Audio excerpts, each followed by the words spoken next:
I hate you. It's Friday morning. You're hanging out in the break room. Rochester's Classic Rock 96.5. WCMF. How's it going, buddy? Pretty good, buddy. What's going on, female buddy? Doing good, buddy. It is a warm morning all of a sudden. It's beautiful out. It's 28 degrees. It really does feel tropical. I know. And That's sad. Enjoy it because on We Monday, tank. yeah, it's going to get bad Scary. next week. Yeah, scary bad. First of all, if you're headed to the game on Sunday, you are looking at a kickoff temperature of around 7. But it's Tuesday that gets, like, dangerous. Minus. Yeah. Negative wind chills, so prepare for that because, you know, there is the Martin Luther King holiday on Monday, so there are folks that won't have to get out of the house and go to work or do anything, so you got that going for you. Okay, so it is a football Friday. Yeah. It is the biggest football Friday thus far, you know, of the season. And, like, I don't know about you, Kimmy, but, like, the anxiety for the game really is starting to kick up for me right now. It's been slowly building up all week, but I think now that you know the weekend's coming, I mean, what are you going to think about? Are you going to think about anything other than the Bills from here on out? I'm not even listening Like to you talk. I'm thinking about the Bills. Saturday's just a wash. Yep. Like, go distract yourself somehow. Well, at least there's other games to watch. True, Yeah. true. Okay. But Kansas all you're City's thinking, the early though, one, yeah, right? that's, On Saturday. Kansas City, Houston, 4:30. but that's going to make you think about the Bills. You're right. But You're you're right. going to want to watch whoever that wins game. this, they could go on and face. Well, It's, you're just. This is it from here on out. This is all I'm thinking about. Well, to your point, Tommy, as a Bills fan, you have to watch a Chiefs game to scout the Chiefs, Right. just in case Sean McDermott calls you and needs help if the Bills move on this week. But then you're like, I don't want to get ahead of myself. You know. It is. It's torturous. We talked about it a little bit last week. And the reason I am bringing this up is because, and you feel free to just, sit there and think about products you'd like to purchase in your head. I am. When we talk about football. As a fan, the feeling is agony. But there are a couple other people in this town Yeah. who don't have their mental well-being relying on the Bills winning. They have their bank account. And I'm not talking about sports gamblers. Who is it? Tiny Fish Printing, they're a Rochester company. They do like T-shirts, sweatshirts, stuff like that. Oh, okay. They were given the contract to print Bills AFC Championship T-shirts should they If win, need be. Yes, win the next 2 games. Nice. So here's how this would work. According to the story on News 8, the company, if the Bills beat Baltimore and then manage to win next week and make the Super Bowl, starting at 3 a.m., or excuse me, starting as soon as the game is over, would start ripping off. The Kansas City game. Yeah, well, Kansas City or Houston. Right, depending on what yeah. happens. You got to still fire up the presses. Exactly. They start printing the T-shirts immediately. The design is already ready to go. They're just on standby. And according to the story on News 8, How much they going to make? we don't have a number. All right. But Probably a lot. the tens of thousands of shirts they will be printing will be picked up as early as 3 a.m. the next day Damn. to be distributed at stores across the East Coast. Wait, the East Coast. Yeah, so Damn. like these aren't even the ones being These are ordered like online. Yeah. T-shirts. Yeah, like, Bill And Stores. this is a Dick's, local? Tiny Fish Printing. Yeah. Damn. So So they'll just be probably waiting there, watching the game, waiting for the phone call, right? I I'd would imagine. think. Yeah. you don't even have to wait for the phone call. As soon as the Bills win, go. Yeah, hit the True, button. True. So you got 2 weeks to wait, but I bring this story up because, Kimmy, I'm borderline nauseous right now. Mm-hmm. You're not having a good time. No. And we have nothing invested True. but our feelings. Right, Mm-hmm. right. I don't want to I know can't imagine. the amount of money this company stands Oh. to make with 2 more Bills wins. See, this is why I know I'm a bad business person. What is it? Because I would have already spent that money. I would have come up with a number in my head, and I already would have pissed that money away on something. With 2 wins to go. Oh, yeah. Okay. Because the anticipation of that payday would just eat away at me. Yeah. And it's so easy now to, like, piss your money away Well, quickly. I don't think the owner just takes all the money and spends it on himself. Well, that's why I'm saying I could never be a businessman. Understood. Well, I'm glad. I'm sure there were people listening to this show for years who thought, why isn't Tommy a businessman? Yes. Why is Tommy not a businessman? And Tiny Fish Printing is not the only business like this in the greater Rochester area. Who else is cashing in? Well, it's not individual businesses. It's types of businesses because there are businesses, bars, pizza Oh, places, yeah. sub shops, bakery, that have tens of thousands of dollars in the balance over the next 3 weeks. Yeah. Oh, yeah. Because every week the Bills win. It means another game that people will be watching at home. Cranking it out, baby. Yep, tailgating for, needing a place to watch, and that means big dollars. And Kimmy, it seems the bigger the game, the more people are willing to spend on the spread and the alcohol and spend more time at the bar. Well, and also the bigger the game, the more fringe interest you get. So, like, people that may not, like, maybe they're just casual fans. Trendy like, jerks. they're going because everybody else is interested. So you're getting more people overall that are wrapped up in this whole Are thing. you going to spend more because you want to keep the party going? Yeah. You're having a good time. Party never stops. Oh, yeah, buddy. Until the Bills lose a game, unless Yeah. you win the Super Bowl. So I guess what I'm getting at is, like, there are dozens, maybe hundreds of small business owners across the greater Rochester area that won't only be watching this game with anxiety because they're Bills fans, but because they know there could be a $50,000, $100,000 difference by the end of February in what they make should the Bills keep going versus the Bills lose. I couldn't handle that. No. Too much pressure. Yeah, it's like that's a And it's all definite. out of your control. You got it. That's the problem. Your business, but the Bills are running it for you basically right now. No, you're right. Think about that because, like, They're calling the shots. the pressure, as Josh Allen stands behind you on our live stream here, looking all dapper and heroic, the pressure on his shoulders is immense. But he doesn't look like he has any pressure. That guy looks like he gets 10 hours of sleep a night. Yeah. He's our giant golden retriever. But he's like, when he comes out, he looks like he's having a ball. But I guess what I'm getting at is, even if he's hiding all the pressure that he's feeling, every member of that Bills team, they have a say in what happens. You have the ability to go out and perform. And I would not want to do that in front of 72,000 people and 30, 40 million people on national television. But, when you wake up that morning, I can do something to affect this. None of these business owners, no Bills fans, have any say in what happens. No. It's essentially a lottery ticket for these businesses. It's all riding on a bunch of kids. 20-something-year-old millionaires. Oh, man. Yeah, that's scary. This makes me feel worse than I was feeling earlier. 252-WCMF, 252-9263. We're talking about Tiny Fish Printing. They are a sweatshirt printing business here in Rochester. They have been given the contract by the Buffalo Bills to make the AFC Championship T-shirts should the Bills go to the Super Bowl. And the way it'll work, like we said, is the Bills would have to win Sunday. They would have to win next Sunday. And if they do, as soon as the game is over, they start ripping the shirts off, tens of thousands of them. And at around 3 a.m., a truck comes, picks them up, and distributes the shirts to stores across the East Coast. There's also another side to this. What's that? Okay. So the owners of the businesses, like Tiny Fish Printing obviously wants this to get done, the bakeries, the bars, they want this. But what about the people that, work at these businesses? Wait a minute. Well, if you work at the bakery Oh, like Yeah, you're yeah, the one bar, on standby to help print these shirts. Yes, or and print maybe the you're shirts. not really all that interested in football. Well, I mean, not even interested. I mean, that would be an overnight shift. You're Yeah. working. Yes, overnight. Yeah. And I'm sure Tiny Fish Printing is a great place to work, and I'm sure it's really fun to get this contract and everyone's excited. But you can't tell me, there's going to be a dozen people like, ooh, I can't wait to work from 6 p.m. or 8 p.m. until 3 in the morning on a Sunday night. And some of these people work all through the game, don't forget, too, right? I Yeah. mean, they don't see any of this stuff. You got it. Folks that work at bars, pizza places, stuff like that.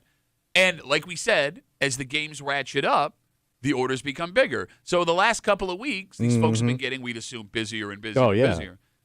We've all worked those jobs. Yes. Where as great as busy season is for the people who own it, if you work there, you are just desperately holding on and hoping, please let this finish soon. Yeah. Just get through it. I always think that with anybody that works in baseball, like if you are somebody that your shift is as long as the game kind of thing, because baseball, like every other sport, there's a time limit there, right? Sure. It can only go so long. Baseball could go on forever because I'm guessing by the 13th inning, you're ready to go home. You're like, I don't even care who wins anymore. Let's just wrap this thing up. Well, let's not forget the Rochester Red Wings played in the longest game in professional baseball history. Yeah. Oh, that's right. Against, I believe, the Pawtucket Red Sox. So, we have a There are history. people just standing by waiting for that game to end and everybody to clear out. No, just ask my dad about long game. Man, I got to stand here longer? I got to stand and look at things even longer than I was supposed to? But the mind F would be, What's that? if you work in a bar, pizza place, sub shop, bakery, Tiny Fish Printing, right, and you're just waiting for the season to end because it means you could take a breath and go, that messed up side-by-side of I want my Bills to do really well and accomplish something they've never accomplished. Yeah. But it's killing me, and I can't wait till it's over. Yeah. How do you reckon that in your head? You probably don't. It's got to be, but you always want your money. The money's always going to win out. Like if you're making money, you don't really care. I don't know, man. We saw after COVID several studies that showed people were leaving jobs that paid more for jobs that offered them a better work-life balance. More Not freedom. not that people are going to leave these jobs, but Yeah, I get what folks you're saying, want the but peace and quiet and time, yeah. But not every. Oh, yeah, look at you. Like retail is you don't get that in retail. What? Like that comfort of working from home, switching jobs. I mean, retail's a different animal. I guess the point I make with this, like bars this weekend, I'm assuming are going to try and have extra people on. Oh, yeah. Right? Yeah. Same with bakeries. And they're going to be slammed. But like God forbid, whenever the bill season is over, that's going to stop. The crash. Yeah, so like, Right. Nobody's going to be asked to work extra shifts. You're not going to feel guilty or be like, yes, I do need the money. I'm going to go do so it. you got to Yeah. grab it while it's there. I love you're the guy making that argument. Did you ever work an extra shift in your life? So I used to work when I worked at Winn-Dixie, you got paid time and a half for Sunday. Uh-huh. Nobody wanted it. Sure. So I always worked Sunday. Oh, yeah, but you're leaving out a very important Oh, reason. no, I'll tell you the whole thing. Go ahead. Nobody was there because nobody wanted to work it. So, like, it was like a country club, man. Twice, way more than that. I had to call my wife to come get me at the time, my first wife, Okay. because I was too drunk to drive home at work. I hadn't punched out yet. Because you weren't doing anything? There was nobody there. So all you had to do was clean the cases and get the stuff done. We'd knock it out early. There was nobody, to tell you to do anything. So we would eat. And that's when I discovered Michelob Dark beer and Lowenbrau and Heineken's. Like I was drinking top shelf and getting wasted. Well, on the clock. On the clock. Making time and a half. Time and a half. And because everybody wanted to go watch the Dolphins. This was the beginning of Dan Marino's run, right? So everybody was like Dolphin crazy. They loved Marino. Nobody wanted to work. There was no store manager. Nobody wants there. to work anymore in 1985. Yes, you're absolutely right. Oh God, it was paradise. I miss those days. We got messages coming in on Instagram. Carrie Ann writes, "I've never been more appreciative to be out of retail. There is the next month of football, but regular life goes on too. Super Bowl and Valentine's Day are back to back now that the regular season is 18 weeks. I can't imagine a Bills Super Bowl and Valentine's Day, bro. Think about a bakery. She's right. Oh yeah. If you work at a bakery, Bills Super Bowl and Valentine's Day back-to-back weeks, no bueno. All right. So not only do we need the Bills to win for the sake of our mental health, but for the Tiny Fish Printing. Yeah, they come deserve on. a break in the bars and the restaurants and the bakeries. Come on, Josh. Do it for the economy. We got a dynamite do it for the economy kind of break for you this morning here on CMF. Like we said, it is a football Friday, and it's a big one. A lot of tension. Well, before we get to Football Friday, it is also a regular Friday. Oh yeah. Which means Cream cat baby. that's right. Just after 7 o'clock, all the disgusting things Tommy said all week long. We have Tommy's picks, Oh yeah, buddy. a divisional version of Tommy Tells It Like It Is, and you should be at an advantage here because you've already watched the Ravens play. Yeah. Yeah. Against the Bills. Tommy Tells It Like It Is just after 7:45. Just after 9 o'clock, we have our experts come in from 95.7 The Fan, Mike Danger, and from the Let's Go Duffalo podcast, Ryan Duffy. Ryan Duffy. No one has any idea what he's going to be for Baltimore. Yeah, because you can go so many directions, right? And by the way, he didn't even do a team theme one. He came in No. dressed as you last week. Yeah, So right. that opens the door even further. Okay. So we will find out. They'll recap Tommy's picks, and we'll see what tight outfit Ryan is wearing just after 9 o'clock. And just after 6:45, like we said, you want the Bills to keep winning because it's fun. Yeah. You want the Bills to keep winning because you want a championship. Mm-hmm. But when it comes to the guys on this team, there's another reason you need a victory this weekend and next weekend. What's that? Well, history has a funny way of repeating itself, and something is happening in the NFL, AFC specifically, that mirrors exactly what happened in the early 90s. And the Bills did really well with this in the early 90s. Oh, the Jim Kelly days. You got it. Right now, the Bills are on the opposite end, Yeah. and it all comes down to a legacy. Legacy. Tomorrow night, Sunday night, excuse me, is a legacy game. And we'll get into that and a whole bunch more here on a Football Friday in the Break Room on CMF. But first, Tommy. Yeah, yeah. All right, a little bit of snow this morning, Yeah, not bad. but maybe you got a shovel. The older you get, the more you got to worry about how the shoveling affects you. Oh, you could have a heart attack. Lucky for us, the DNC has a headline this week. What is it? How old is too old to shovel? Well, I got some old coots in my neighborhood that are shoveling. I would be one of them coots. We'll get into it next here in the Break Room on CMF.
You got to be careful out there, Tommy. Oh, watch your ass. No, I'm not talking crime or Oh. house fires or things like that. I'm talking about your own driveway, buddy. My driveway. Well, the snow is falling this morning, and it's not bad, but there will be a point where the snow gets really bad. Oh, yeah, sure. And you got to grab your shovel, and you go outside, and that's when the danger can happen. Oh, buddy. Luckily for us, the DNC is here to give us the information we need. Thank God. Tips and tricks? Well, here's the thing. This is valuable information. It's just information that is way more shocking Really? than I think people would have assumed. But it seems it's aimed more at me than you. So you would think.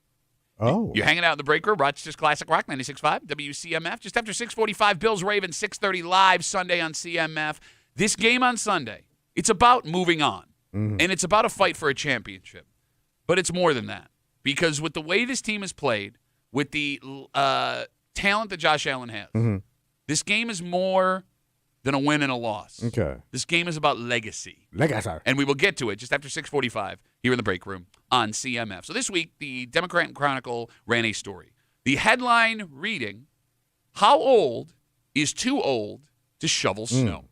So they talked to medical experts about what you really need to be careful doing shoveling your driveway. All right, so Tommy, when they say, how old is too old to shovel snow, do you want to take a shot at the age? Like you shouldn't be out there. Well, no. I mean, this is where it starts to get dangerous. I'm guessing when you hit your 50s, you Okay. could start having serious medical issues. So we'll go with like 50. heart, Okay. diabetes. 55? All right. Kimmy, you want to take a shot? That's the number I was gonna say. Mid-50s. 45. 45, Oh. you're done? Hand to God. No, it's not saying done. They're But saying you got to watch yourself. 45 is where it starts Start to to become pay a problem. attention You to gotta those pace yourself. symptoms. Yes. Yeah, you got to shovel with your legs. I do laugh here. What? Yeah, you got to don't lift with your back, with your legs. Okay. All right. The funny part of this article What? is, again, it's titled, "How Old is Too Old to Shovel Snow?" And then in the article they say, there is no hard, fast rule as to what age is too old to shovel snow, but 45 is when you start to worry. So the American Heart Association says in this article, and I quote, "Adults over the age of 45 should be cautious as they stand to be part of an age group that is more at risk of injury or fatality when So you could have a heart attack. Or you could hurt your back, Yeah. blow out a knee, whatever Sure. it is." The article doesn't really give us an answer. But I am curious. What's that? Because you said 55 is where it starts to get dicey. Well, that's like people start having health issues normally. Okay, so let's say somebody comes in here. They've been listening to what you said, the New World Order. And they go, "Tommy, we like your ideas. You're the new king of the world. Whatever you say goes."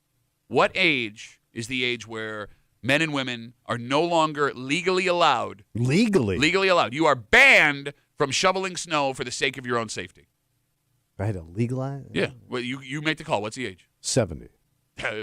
Okay, so we're still going to have people dying shoveling snow then. Oh, sure. You're not worried about that as king of the New World Order? No, but And you've been overthrown. you got to start thinning out the herd at some point here, man. Okay. We're getting a little overpopulated. We're running out of avocados. Kimmy, Kimmy, how would people dying in More avocados for me. Yes. Kimmy? Yeah. What age people should not be legally allowed to shovel snow for their own safety? Legally? Legally, you are banned from shoveling snow. I don't know, 65? Okay. So you're telling me then, Tommy, if you saw someone 70 shoveling the driveway, you are so concerned for them that you're going to run out of your house and all. Run out of my house. Well, Like no, what? you're worried about their safety. You No. just said it. So we got two old ladies in my neighborhood, and I know these women they're both witted, and they're in their 80s for sure. They are as thin as sticks, and both of these old bags are out there shoveling, and it could be minus, and they old school, and these shovels look like they bought them at Chase Pickin, or when they look like they bought them from Mr. Pickin, and they're still out there doing it. So. Like everybody gets shamed when these two old birds are out there doing their business. Sure. You make it sound like they're taking a dump in the driveway. Oh, there's old Ruth. She's doing Well, her. they may if they're not wearing their Depends. Phone number is 252-WCMF, 252-9263.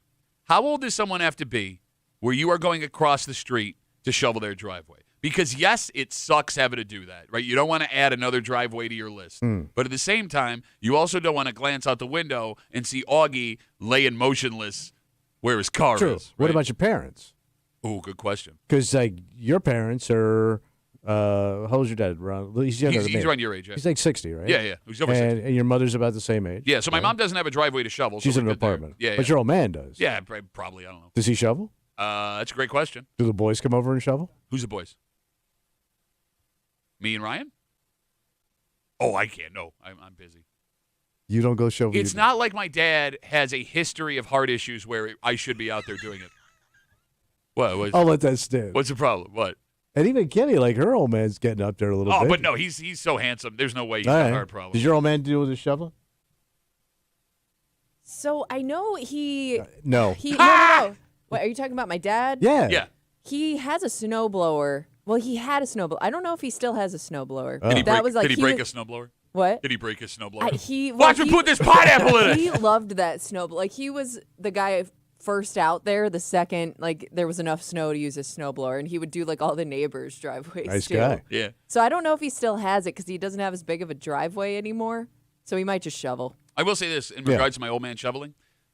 He didn't shovel the driveway when I was a kid. Yeah, you just drove through it. Right? Yeah. So I assume that he's not shoveling the driveway now. We're going to go with 252 WCMF story in the DNC this week. How old is too old to shovel snow? And they don't give a definite age, but the American Heart Association says over 45. 45. Got to watch yourself. Yeah, is when things start to get potentially nasty, which way lower than I thought. Let's talk to Teddy. Hey, Teddy, how are you, buddy? How are you? Hey, man. Hey, I'm 68. I'm still shoveling my driveway. All right. Teddy, listen. I want you to listen to me carefully, Yes. buddy, because we love you in this room. All of the break room listeners, when you're not on the air, they're writing us, "Where's Teddy?" And you also, you got that warm weather blood, which probably is a negative when you're out there in the snow. You got to be careful out there, Teddy. Well, listen, I moved here. It's my choice. I'm not bitching about snow. What's wrong with the snow? Snow is better than fire. Snow is better than fire. That is a good call. Yeah. No, Like California, I'm with you, Teddy. Look, I would know, much rather take the winters than, like, the blazing heat. I'm with you 100%. But, like, all right, honest question, and I don't mean to scare you. With all of the stories we see all the time about, like, be careful shoveling snow over a certain age, do you have that thought in your head when you're walking out with your shovel, like, this could be the last driveway I ever shovel? Well, if I'm going to die, we're all going to be die anyway, or either today or tomorrow. What difference is that going to make? I'm going to take tomorrow. Yeah, tomorrow sounds good. And, Teddy, what a lame way to go, shovel in the driveway. Lame. You try to be healthy. Actually, shoveling snow is just good exercise. Sure, yes. Because he's skinny as crap, right? Are you super skinny, Teddy? Of course he is. I am 170. He's heavier than you bitch. Yeah. Hey, Kind of chunky for an Tommy, Indonesian. Tommy, Chunky Indonesian is my Italian favorite woman. Girl Scout cookie. I married Italian woman, so she fit me well with Italian food. Teddy, be careful out there, buddy. We can't lose you. Hey, listen, give me a minute, Tommy. Your neighbors miss you because you used to pay their neighbor to plow the driveway. Remember that, Tommy? It was his only redeeming quality, Yes. Teddy. Yeah. Hey, your neighbors miss you, Tommy. All right, Teddy, bye, buddy. He said the same joke twice. All right, I neighbors don't know miss if you heard me the first time. Yeah, okay. So we got Facebook messages coming in. You can always get us at WCMF for the Break Room Facebook page. This comes in from Ron. I had asked what age. Yeah. Ron says, I used to have a neighbor in his 80s that would shovel his driveway. I would try to shovel it for him, but he would get offended. I don't think you can tell people of a certain age because they take pride in what they do. And it's kind of like their exercise. They get out. You know what I mean? They want to do something. No, I understand. I get it. But again, like I would be lying if I said, now I don't have anyone elderly in my neighborhood now. But like there have been places I live where I've looked out the window and gone like, ooh, oh no. Yeah. I don't want to see somebody die shoveling snow. It wasn't enough for me to go do anything about it, but I felt bad. Yeah, would it be different for an old lady? If an old lady out there. Look, She's spry. I haven't done it, so I can't be like, oh, you mean like when I go shovel? Yeah. for? Well, no, but it would bother you like seeing an old woman Oh out there. yeah. Yeah. Not But enough. you wouldn't, yeah. No, I'm not going. I got. And again, it might be it might be the only thing she does all day. She enjoys moving around a little.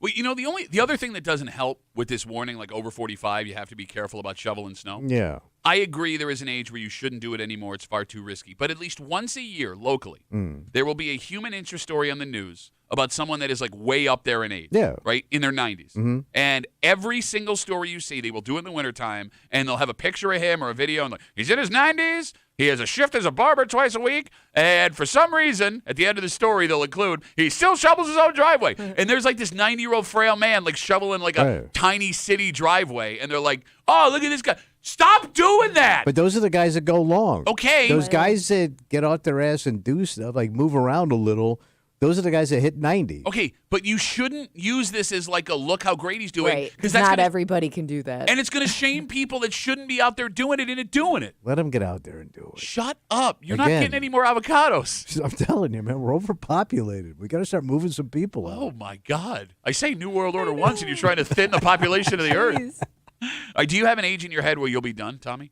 No, but my wife does. Okay. That's the one that counts. Well, that's the other funny side-by-side. I don't mind doing it. No, I'm with you. No. It's peaceful now. Yeah.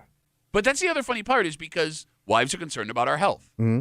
But at the same time, somebody's got to shovel that driveway. Well, that's the whole thing. Like, she wants all this stuff shoveled out for the dog and stuff. So, it's like yesterday. It wasn't a lot, Yeah. but I made myself a little drink, put it outside, and then I did a little shoveling, a little sipping, Wait. and, 35, 40 minutes. It's all done before sunset. I had my little cocktail. It was nice. You did the one thing that can make that more dangerous. I know. You're not supposed to drink in the cold period, let alone do physical. Bro, it was like a 2-ounce tumbler, but it stays nice and cool out I've there. seen you pour. It wasn't a 2-ounce tumbler. What was a tumbler? What was a glass anyway? No, but it was nice. I'm telling you, man, a little cocktail when you're out there. No, do not listen to this man. Do not drink in the cold and shovel. Do not do it. It's dangerous. I think it thins the blood. I think you don't get the cholesterol. Let me put it this way. Health experts are saying just with the Bills game, do not drink in this weather on Sunday. Not gonna stop anybody, No. but they are coming out with warnings like it's so cold. Do not have any alcohol on I Sunday. felt pretty good though. Do you? Hey, by the way, you burn through the alcohol so fast because you're sweating out there with the shovel. Do not listen to this man. You're not supposed to be sweating. That's the alcohol talking. Oh, 252 WCMF. Let's take one more call. Scott, how you doing, buddy? Hey, they got the Burmese Mountain Dogs. They bring you alcohol, when you're outside. Yeah, they had that That's barrel. pretty good for you. So my parents are like 65, and when we get snowfall, I go to their house. I shovel their driveway. My stepdad's mad about it, even though he won't tell me. He says, "Oh, he's gracious when I do it," but then I'm sure he tells my mom, "Hey, I hate you for doing that." But there's like my grandma. She's 95, and she still does stuff. Takes out the trash, goes on a ladder, clear out the leaves in the fall. wait, she gets open she cleans the gutters in her 90s. Well, here's the thing. She's 90. She's so Well, light. see, If she fell, it would be like one of those leaves. We're surprised she doesn't blow away in the wind. But the thing is, like, she's so up there in age.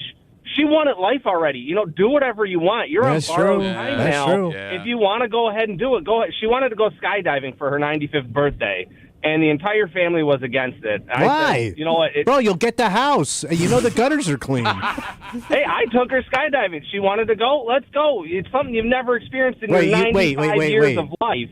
You might as well go. She did it? Yeah. And She you were- had a blast.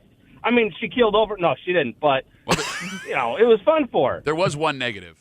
The guy she was attached to, because she's 95, Yeah. all her skin covered his entire mask the whole way down. Oh, yeah, he couldn't see a thing. It was rough for him. He just had to go based on feel. He was feeling up your grandmother? Scott, What a gal. thanks for the call, buddy. Have a good rest of the day. You like that? Even at 2,000 feet, she satisfies. All right, let's take a break. It is a Football Friday. Bills Ravens, 6:30 Sunday live here on CMF. And you want the Bills to win to move on to the AFC Championship game. Sure. You want the Bills to win to keep open that hope that we're going to win our first ever Super Bowl. But this game on Sunday is way more than a win and a loss. Oh. It's about a legacy.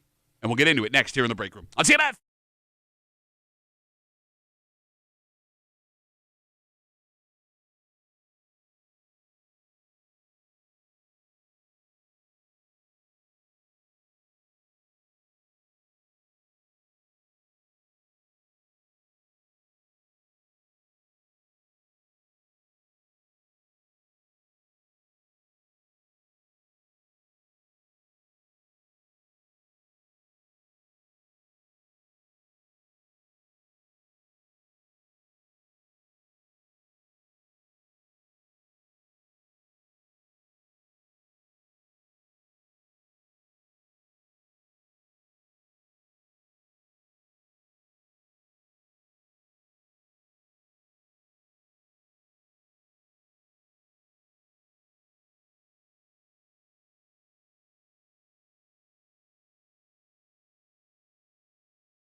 some games matter more than others. Yeah. Obviously, playoff games matter more than some Week 7 matchup. And the deeper you get in the playoffs, the more weight comes with every game. But what the Bills are looking at this weekend, and for the rest of the season, is even more important than that. Oh. Because, like, beating Lamar would be great this weekend. Getting past the Chiefs potentially next weekend, even better. First Super Bowl trophy, dear God. Yeah.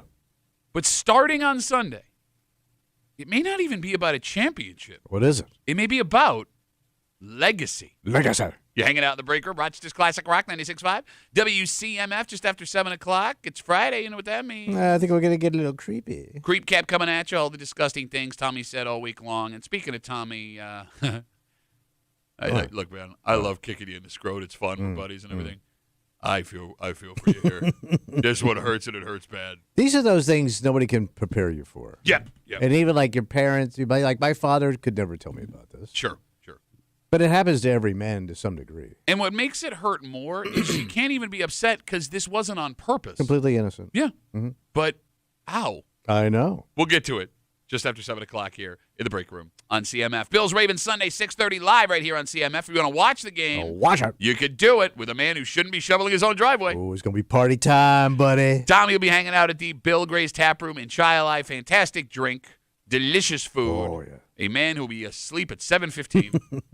Go hang out with Tommy, the Bill Gray's Tap Room in Chi-Li with your friends from 96.5 WCMF. And as we get ready for this game, we're already hearing it, right? Yeah. The Bills, despite being a higher seed, are now underdogs. So the line is moved. Yes, I haven't looked this morning. It was 1.5. They were 1.5-point dogs at home. How are the Bills going to stop Derrick Henry? Does Josh Allen really think he can outduel two-time MVP Lamar Jackson? And it's super frustrating, but there's a reason.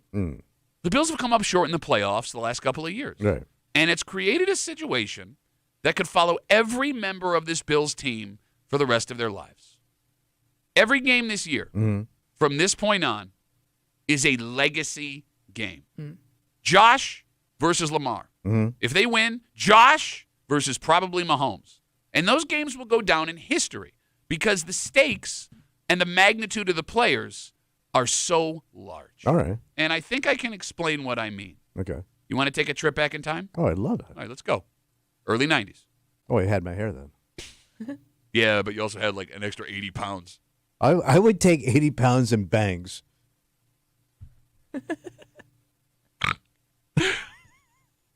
The Bills' legacy in the 90s is losing 4 straight Super Bowls, which sucks. But it could actually be worse.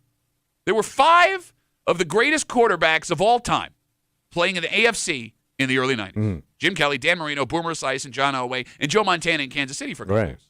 From 1990 until 1998, only one of those quarterbacks got to the Super Bowl. Oh. Jim Kelly. Yeah.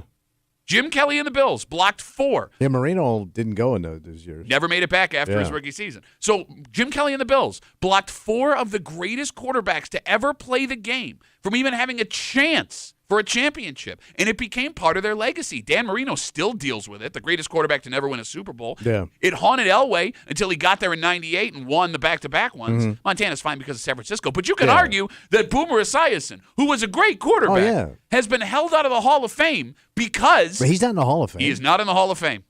Well, I thought he was. He made 1 Super Bowl, never got back after the Bills went on their run. Damn. And all of those are brilliant QBs. They're all-timers. And the Bills' dominance in the early 90s destroyed their reputation because of what's happened in the playoffs. And that might be what we're looking at now. Oh, really? Well, look, in the AFC at the moment, you have 4 of the greatest quarterbacks to ever play football.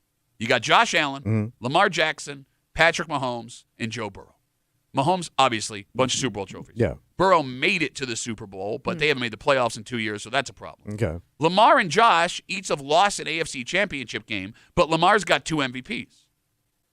For all of these players that are so talented at the same time, they're going to be linked forever in history. Yeah. And kind of a bottleneck. You got it. And every time they meet in the playoffs, it's not going to just matter for the season that year. It's not going to matter when it comes to how people see them at the end of the season. It is really going to matter how people look at them 20, 30, 40 years from now. Oh. It will be who beat who in the playoffs, who made it to championships, who won a Super Bowl. Okay. And that is a pressure that I'm sure these guys are aware of that is even hard to, think about imagining this game this weekend could be what somebody looks at on my Wikipedia page 40 years from now. Damn. Yeah, but don't you think Patrick Mahomes is kind of ruining that for the both of them, for Lamar and Josh? Because until one of them gets past him and makes it to the Super Bowl and wins the Super Bowl, like everybody's only gonna talk about probably Patrick Mahomes 20 years from He's now. kind of the gatekeeper. You know, like they have to surpass him before they can get into the conversation. But that's what I mean. I mean, if you look at certain, players in history, you're right. You're absolutely right. Because let's go back again. In the 80s. It was Jim Kelly. Who's the 80s? Look, if you're talking about the AFC in the 80s, Dan Marino made it to Super Bowl. Boomer Esiason and the Bengals made it to a Super Bowl. The Bills couldn't get past those teams. The Bills lost an AFC championship to the Cincinnati Bengals, right? And at that time, it was they can't get the job done. Kimmy, 5 years from now, this could be a completely different conversation if if Josh Allen, if Lamar Jackson end up winning a championship or two, and the Chiefs can't find a way to get through the playoffs. Oh, 100%. But they have to get to that point. Agreed. Agreed. And I get what you're saying. Right now, you're right. But that's what's so interesting about legacy is we don't know what that conversation is going to be like. Yeah, true. 20 years from now. Yeah. Right? Like, the phone number is 252-WCMF, 252-9263. Josh has played the best season of his career.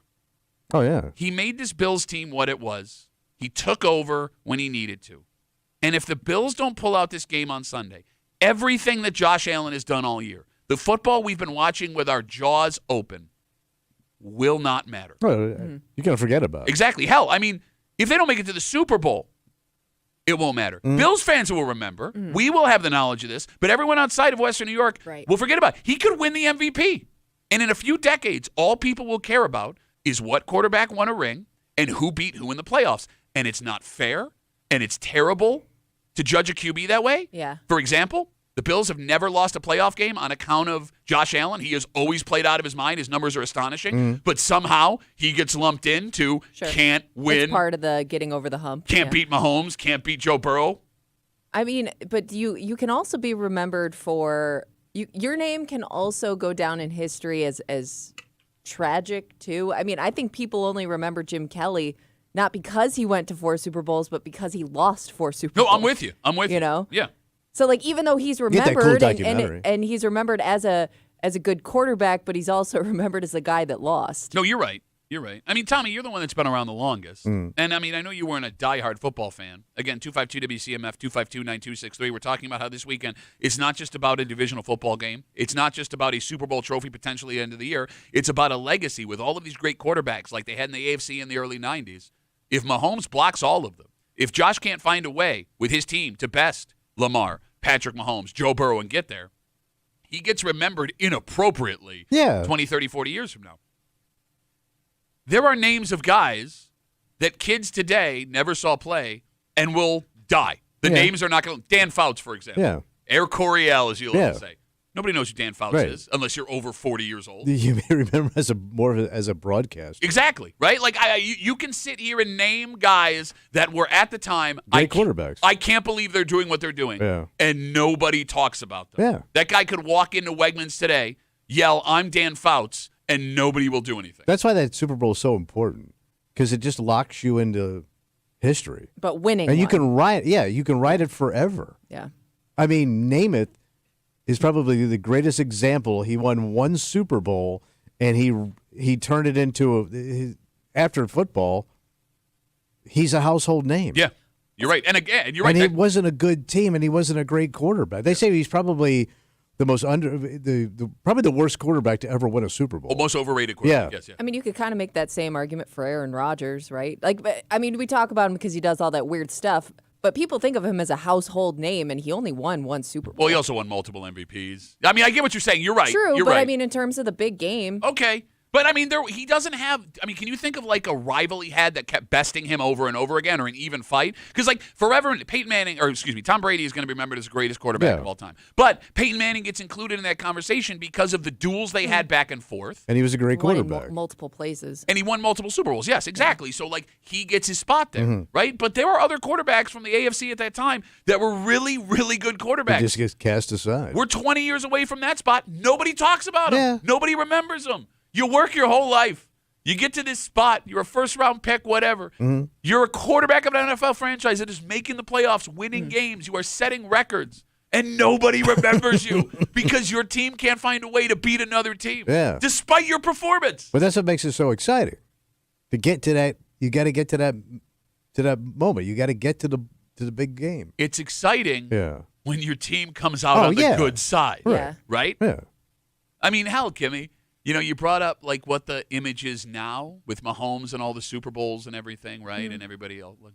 Just think back to 4 years ago. It wasn't that long ago that Josh Allen bested Lamar Jackson in the first playoff matchup they ever had. The image of that game is Lamar Jackson throwing a 104-yard pick six, which turns the game on its head. Yeah, we remember that, though. Does everybody else? But that's what I mean. Yeah. Like, if Josh found a way to beat Lamar in the playoffs again, Lamar's thing is, he's the fourth best quarterback of these guys, right? Yeah. And I mean, it's like the middle of a NASCAR race right now, where everybody's still bunched up with Mahomes in the lead. Well, okay, he's probably further in the lead than everybody else. Burrow, Lamar, and Josh bunched up. And who's going to make their move? Mm-hmm. And is Patrick Mahomes just going to swerve back and forth to keep anyone from getting at him? Yeah, I mean, at this point, like, a guy like Patrick Mahomes, I mean, he's chasing, like, Tom Brady. You know what I mean? He's on that kind of pace right now. But he's way more exciting than Tom Brady. Like, to watch Mahomes play, different times. Brady was boring to watch. He won a lot of games, but Mahomes is way more entertaining to watch. I don't know. He runs like those frogs that somehow run on the top of the water. Yeah, but that's what makes it so entertaining to me to watch this guy. It doesn't look like he should be able to do that. I'm annoyed by that. Like, I like when Lamar isn't playing the Bills, watching Lamar, because like the physical. Well, you like a more chiseled man, a more athletic build. The physical things he is able to do is astonishing. Wide at the shoulder, narrow at the hip, and you don't give no lip to Big Lamar. It's the same reason I like watching Josh play. It's the same reason, again, Strapping man. When Derrick Henry is not playing the Bills, you sit there and don't even try and say that because you love Derrick Henry. You sit there and go, how is a human body able to do that? Like Patrick Mahomes. Well, that's what's kind of comical. And he does these things with his hands, and it's like your mom's over. It's like he's practicing for your mom. I wouldn't mind Patrick Mahomes blasting my mother. That'd be a high honor. But you wouldn't brag of Mahomes laid down with your mama? I don't think so. Why? Because it's my mom. He can have anybody he wants. He chose your mama. I don't. That'd be a great sitcom. That might be a sitcom. Mahomes and my mama? Yeah. Mahomes and mama. Here's the thing. I understand the anxiety is already high here for this game. Yeah. And that this conversation may be raising the anxiety. The good news. What's the good news? To take away some anxiety. The way the quarterbacks are protected now in the NFL and how these guys take care of themselves, we could have another 12 years of these battles at a high level. Sure. Yeah, no, they go long. Exactly. So it's not like if things don't go well over the next 4 weeks for the Bills, Josh is like doomed, right? But for such a pressure-packed moment, the biggest sport in America, in prime time on national television, with two of the best quarterbacks who are fighting each other to play for next week and beyond, you'd think it would be impossible to make a divisional playoff game more intense, but here we are. Here we are. All right. It is a football Friday. Oh, boy. Tommy's got his picks to make. And no, I mean, this is tough. You're at an advantage because normally you don't even know like the names of quarterbacks of other teams, but you watched the Ravens play the Bills this year. So you got all that knowledge up in that. Oh, it's sitting there, buddy. Big old hollow dome of yours. Hey, Tommy tells it like it is. Divisional playoff edition. Just after 7:45. And to recap those picks, our good buddies from 95.7 The Fan, Mike Danger. And from the Let's Go Duffalo podcast, Ryan Duffy. RD's coming in? That's right. We have no idea what he will be dressed as. So many ways he could go. Bird, crab. You always overdo it. Like, you think he's going to come in some, like, synthetic rubber costume on the minimum wage that he makes to work for this company. He could go deep cut. What? He could come in as a poet. No one would know what that is. Well, it's Poe, right? No, yes, I could Edgar see him Allan doing Poe. that, Right, the Raven. Yeah. He could, as I'm saying, he could come in as a deep cut. He could come in dressed as a poet. He oversells it. Last week Yeah, he with predicted him. The like a problem with puffy that, though, shirt and stuff. Problem with that, though, is how does he act like a poet the entire time? He would have to rhyme everything he Yes. says. And that's right up his alley. Okay. We will find out what Ryan dresses as today. Ryan, the rhymer. Ryan Rhymer. Yeah. Oh. Well, we've already found. How'd you ruin the bit 2 hours before we do it? Well, the boys did just after 9 on Football Friday here on CMF. All right, we got a creep cap coming at you. Oh, boy. And look, man, I'm serious. I feel for you here. I really do. I want to laugh at this. and I'm gonna laugh at this. But you feel sorry for him. Well, look, man, like it's nobody's fault. Well, it's your fault. It's not my fault. Well, no, because you're a bitch. That's why it's happened. Well, but you're right. Every man has been in this spot before. Yes. And it's all innocent, but it still hurts. But that's what sucks the most. Because, like, if you're hurt, you most of the time as a man could direct your anger somewhere. Mm-hmm. You have no one to be angry at because she did not mean it in this way. No. Wait till you hear what Tommy's wife mistook for his in his home next to the break room on CMF.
At some point, you're going to have your manhood ripped Oh, yeah. right away from you. Mm-hmm. Be emasculated in some way. Yeah. It's a fact of life.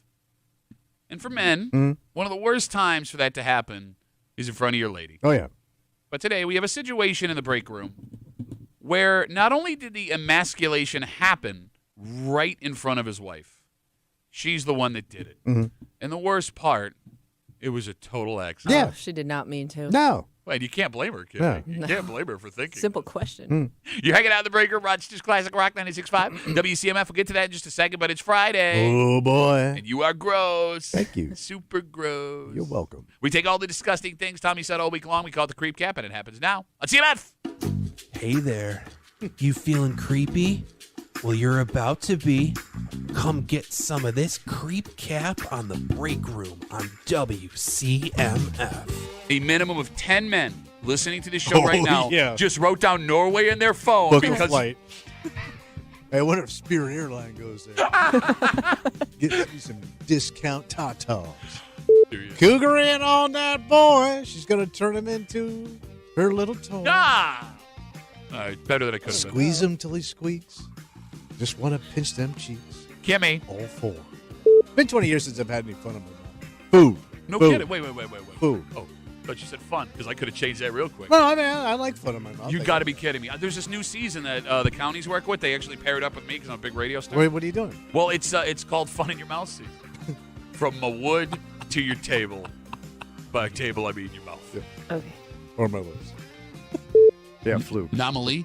No, fluke. No, that's my favorite pie when I go to Wegmans. Really? Nobody does. Mine's your mom. You didn't even let me do the song. We're all conscious of our libidos, what they've been, what they've Right. become, what they could become. Everybody loves their bone. There's like literature we could read where we'd be like, okay, but we're not going to do that. The Even though complete book of spanking. that's not what I'm saying. Wait, she was naked? No, you can see everything. Oh, okay. So I there mean, you it go. wasn't. $50. It wasn't like beaver hunt, But I mean, you saw her crotch and her nips. 252. Crotch and nips, one of my favorite morning shows in the 70s. We're crotch and nips. It's so good to be a creep. There it is, creep cap on crotch and nips on CFF. You're having a rough morning. It sounds like. It was a little bit. So yeah. what happened? So around the holidays, we had my stepson and daughter-in-law were in for the holidays, and they stayed with us, and they had the two little ones. So when they shipped off back to Chicago, a couple of days later, we're putting the house back together, and my wife realized that my daughter-in-law, she left her sneakers here. She goes, I can't believe my wife was in the other room. She goes, oh my God, she left without her sneakers, which didn't make any sense to her. Like, what did she wear on the way home? Sure. To the airport. Yeah. So my wife comes around the corner holding what she thinks is my Daughter-in-law sneakers, Yeah. and I go, no, those aren't her sneakers. Oh, wait. What other woman would have been in the house with sneakers? Right. Yeah. And I said, honey, those are my sneakers. And with that, she goes, Oh, no. I didn't think so. She goes, because they're so tiny and bright. Double down.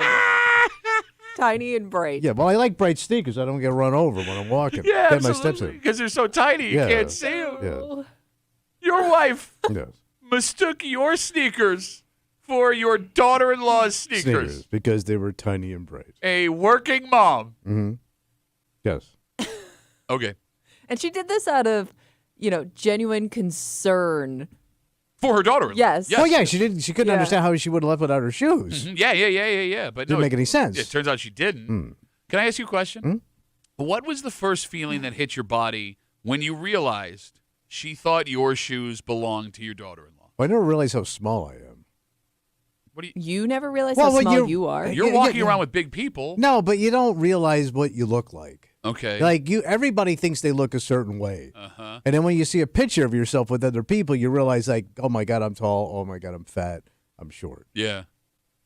So So- you've been on this planet for 6 decades, Yeah. and you just in that moment realized how small well, you were. I didn't need to be reminded Okay. All right. that I'm a petite man. Okay. So for you, it was a realization. Yeah, I'm like travel size. Okay. Because different guys would handle it different ways. There's anger, there's embarrassment, there's shame. But what else are you gonna do? Well, I don't know. There are guys who would be upset with their wife in that moment. Well, Were it you- wasn't her fault. I mean, it was a legitimate concern that she left without her shoes. I understand. To the airport. You're right, but that doesn't. I mean, look, most men have emotions of happy and angry, and that's it.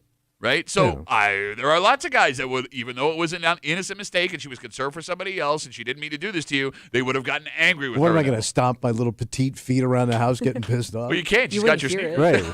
You were saying, Kimmy, I'm sorry. No, I was just, I mean, yeah, like what argument, I guess, do you have to stand on at that point other than just pure embarrassment? And if you're going to stand on it, make sure there's a box underneath it so she can see you while you're doing it. All right, the phone number is 252-WCMF, 252-9263. Has every man been accidentally emasculated by their wife, girlfriend at some point?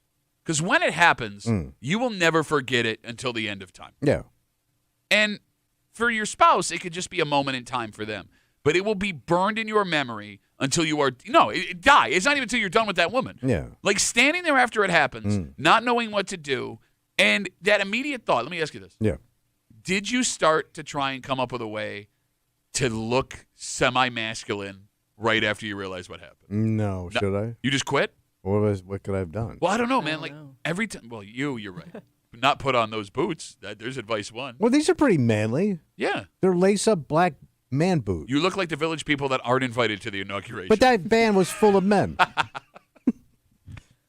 No, I don't know. Yeah.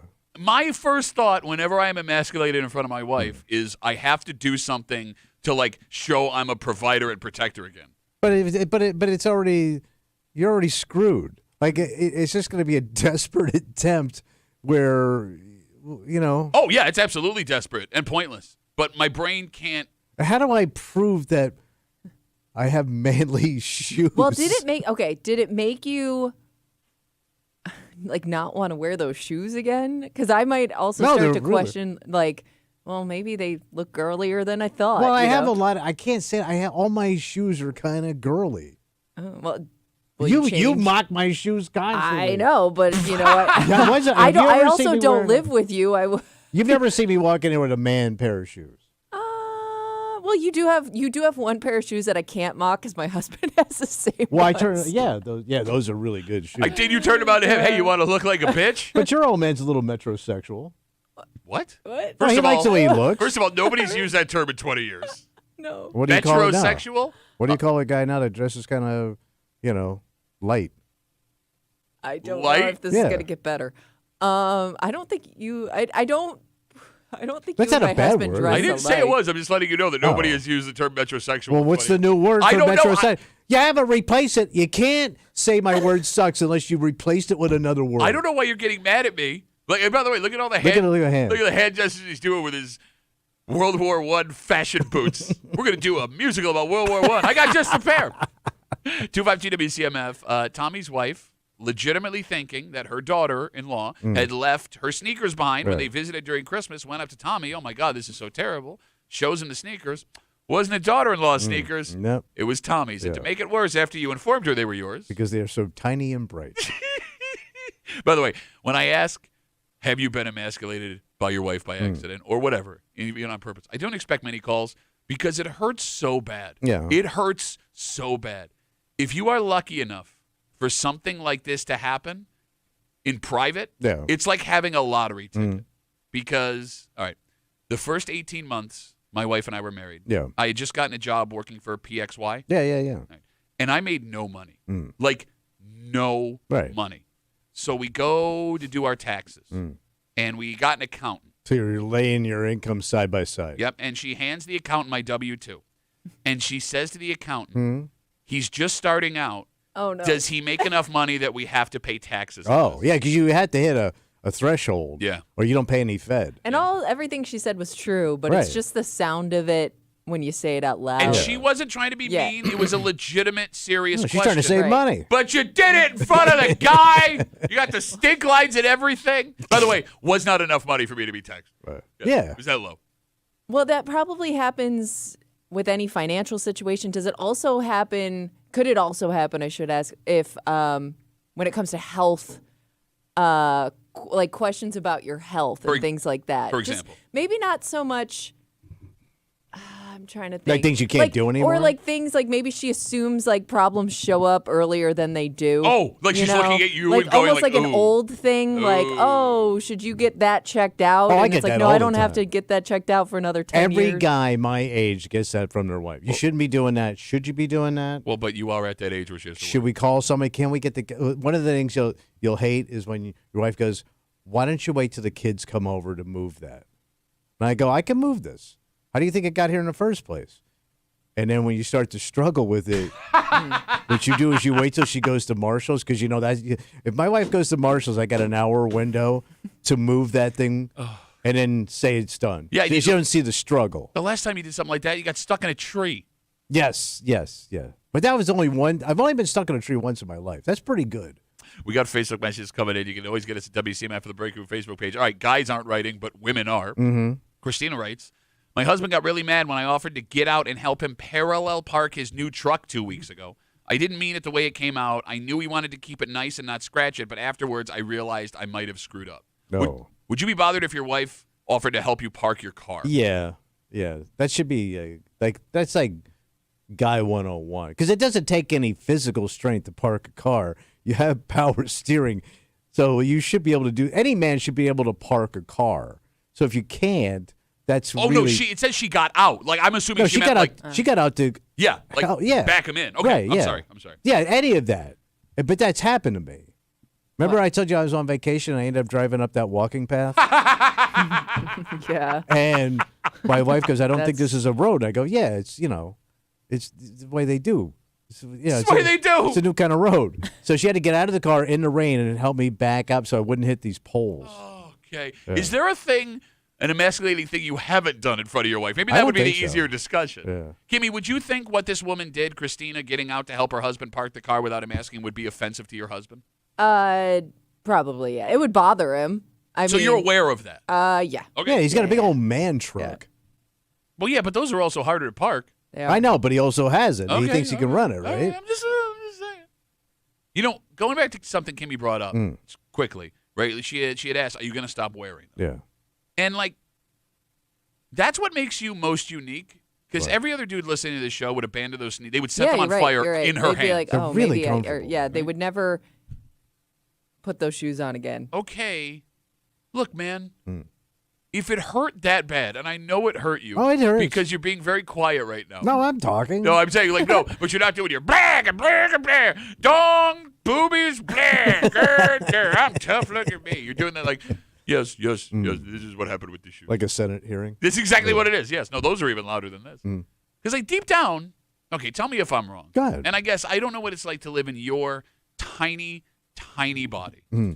But I always assume that deep down, whether or not we are that guy as men, we want to be looked at as the protector, provider, rock of the family. He's a man. So, like, how could you put those ballet slippers back on your feet after what your wife said and feel like you were that man? I don't know. I mean, I bought them for a reason. I kind of like them. Okay. And it's, at this point in my life, what am I going to do? Get rid of the sneakers.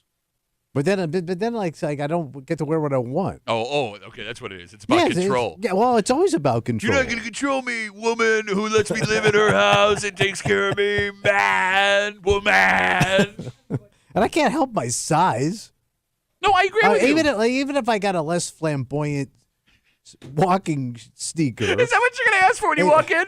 I'm looking for a less flamboyant walking sneaker, please. Go ahead. But I mean, it's still going to be small. Yeah. It's still going to look like a girl's size shoe. Less bright, though. Yeah, less bright. Does this happen to dads as their sons grow up? Oh, like son is bigger than dad? Yeah, like son starts to outgrow you. Ooh. Oh, yeah. Yeah, that's got to be tough, and too. you start to see your stuff side by side. That Mufasa Simba Like moment. you're proud, like you're happy, but it's like, oh man, I'm a small person. That's when you got to pick a fight with your son to let him know who the big dog still is. Okay. Come here. Is this the day? Is this the day you're going to take on your old man?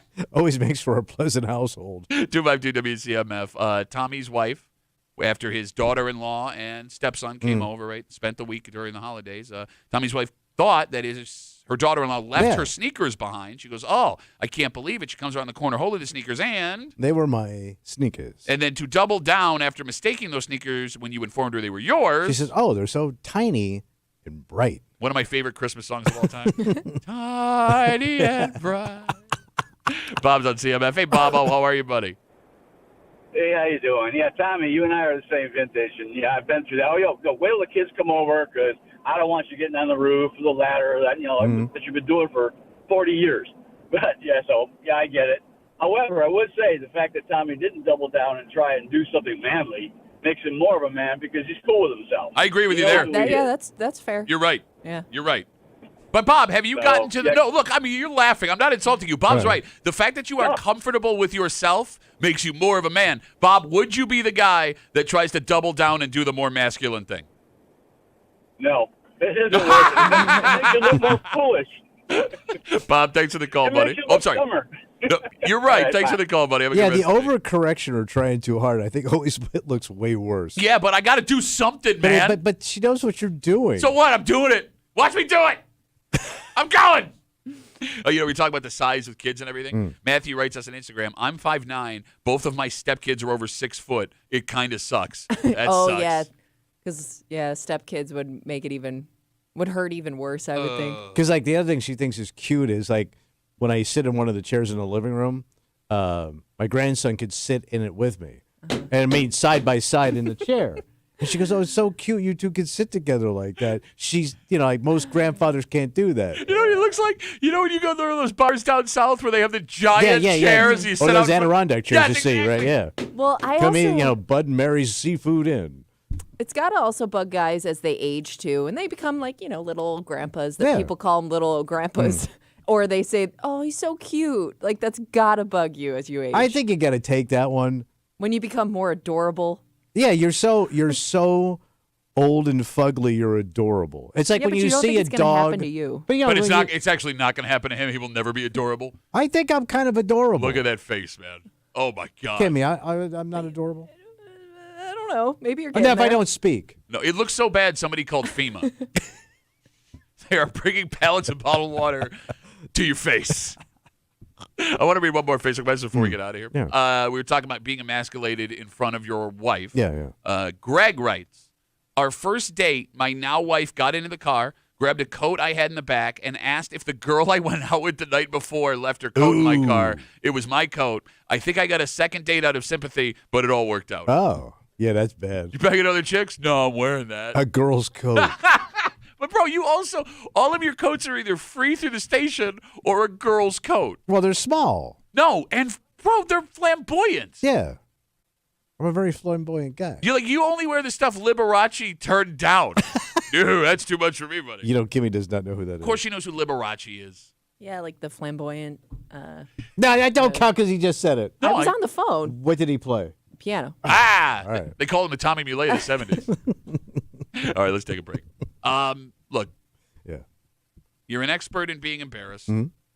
You're also an expert in this realm, too. Ooh. Because there is someone who was in trouble for pulling a move at work. Yeah. And how they were caught is interesting. So they didn't do it right. Well, no. Well, I'm going to let you decide. Because you can argue this was a brilliant idea. Mm-hmm. You can argue this was a stupid idea. But he got busted. And it seems he was busted by someone he worked with rolling over. Narc. We'll get into it next here in the break room on CMF.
There is a man in some serious trouble this morning. Ooh, what'd he do? Well, he went full-blown Tommy Muley.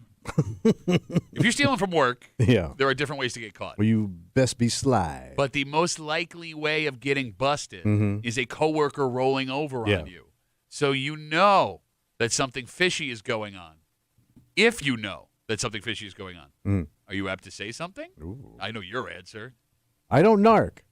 You're hanging out in the break room. Rochester's Classic Rock 96.5. WCMF, we got your chance at $5,000. $5,000, give me. The 5K a day cash contest is back. It's easy to win. You download the free Odyssey app. You log on. You listen to CMF an hour each day. That's your entry. Yeah. But that'll be easy, right? I assume everyone that listens to us for all 4 hours every single day because we're so great. That is your chance to win $5,000. $5,000. One winner will be randomly selected every weekday during this national contest. Good luck from your friends here on CMF just after 7:45. It's time, baby. Time for what? Well, you got some picks to make. Oh, I'm ready. And you should know more than you normally do because you've already watched the Bills play the Ravens this season. These will be the picks of the year. Tommy tells it like it is. Divisional playoff rotation. The pressure. Just after 7:45 on a Football Friday here in the break room on CMF. Tommy, this story happened in Henrietta. According to the Monroe County Sheriff's Department, they got a call to a UPS facility after someone found numerous UPS empty packages located inside of the ceiling tiles of the men's bathroom. Damn, they stashed it. Yes. The packages, according to the authorities, originally contained electronic devices that were likely stolen in early November. Police identified the employee assigned to the missing packages. They said they went to the security footage, and sure enough, You saw him going into the crapper? yep, with the boxes that he took off the conveyor belt. And How then, did he not know there was cameras? but here's the thing: if somebody didn't find the boxes, he wouldn't have gotten caught. Yeah, That's I guess true. you wouldn't think there were cameras Yeah, you in the wouldn't go back and bathroom, look. though.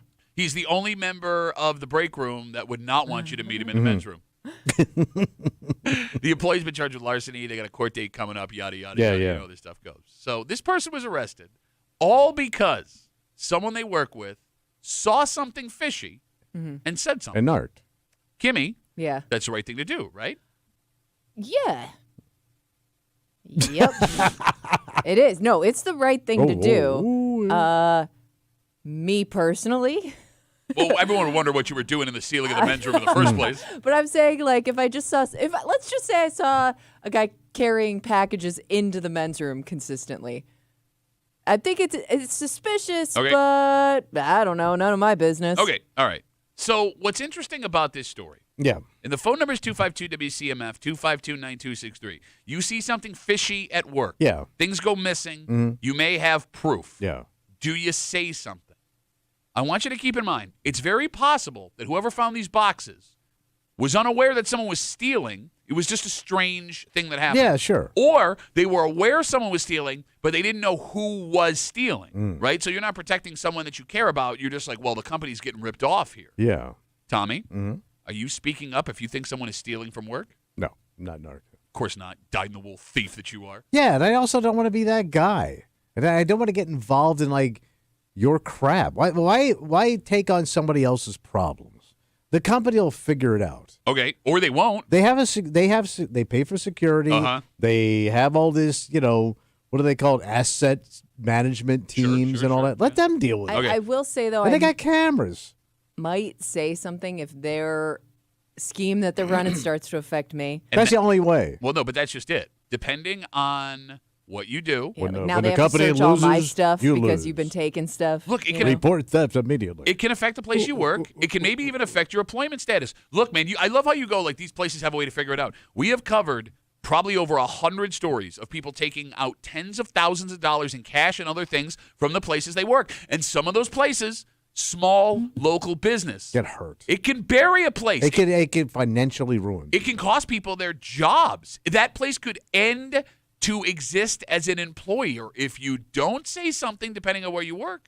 It could cost your coworkers and yourself a raise, better equipment, a career. But I don't think a couple of packages of electronics is going to sink UPS. How do But you don't. I mean, know- it's I guess ticky-tack. At the time, though, you don't know how much they're stealing. You know that you may have a suspicion that they're stealing, but you don't know, I guess, how much the total is. Okay, let me ask you this. Kimmy, Yeah. is there a number in your head where if you found out a coworker was stealing this much in cash or merchandise or whatever, that you'd feel obligated to say something? A number? $5,000. You know what? I think it has more to do with how much I like that coworker. And I'm being 100% serious because now that I'm thinking about it, I have narked on a coworker to another coworker when I knew that coworker was stealing from the other coworker. Because I liked one coworker better. It's like, so. That's like a narc once removed. Yeah. Further afield, if you will. Yes, further afield. Yeah, because I saw, or I had a suspicion, and a process of elimination led to one person taking stuff out of another person's desk. And I go, you know who I think it is? And I pointed it out. Thoughts about that?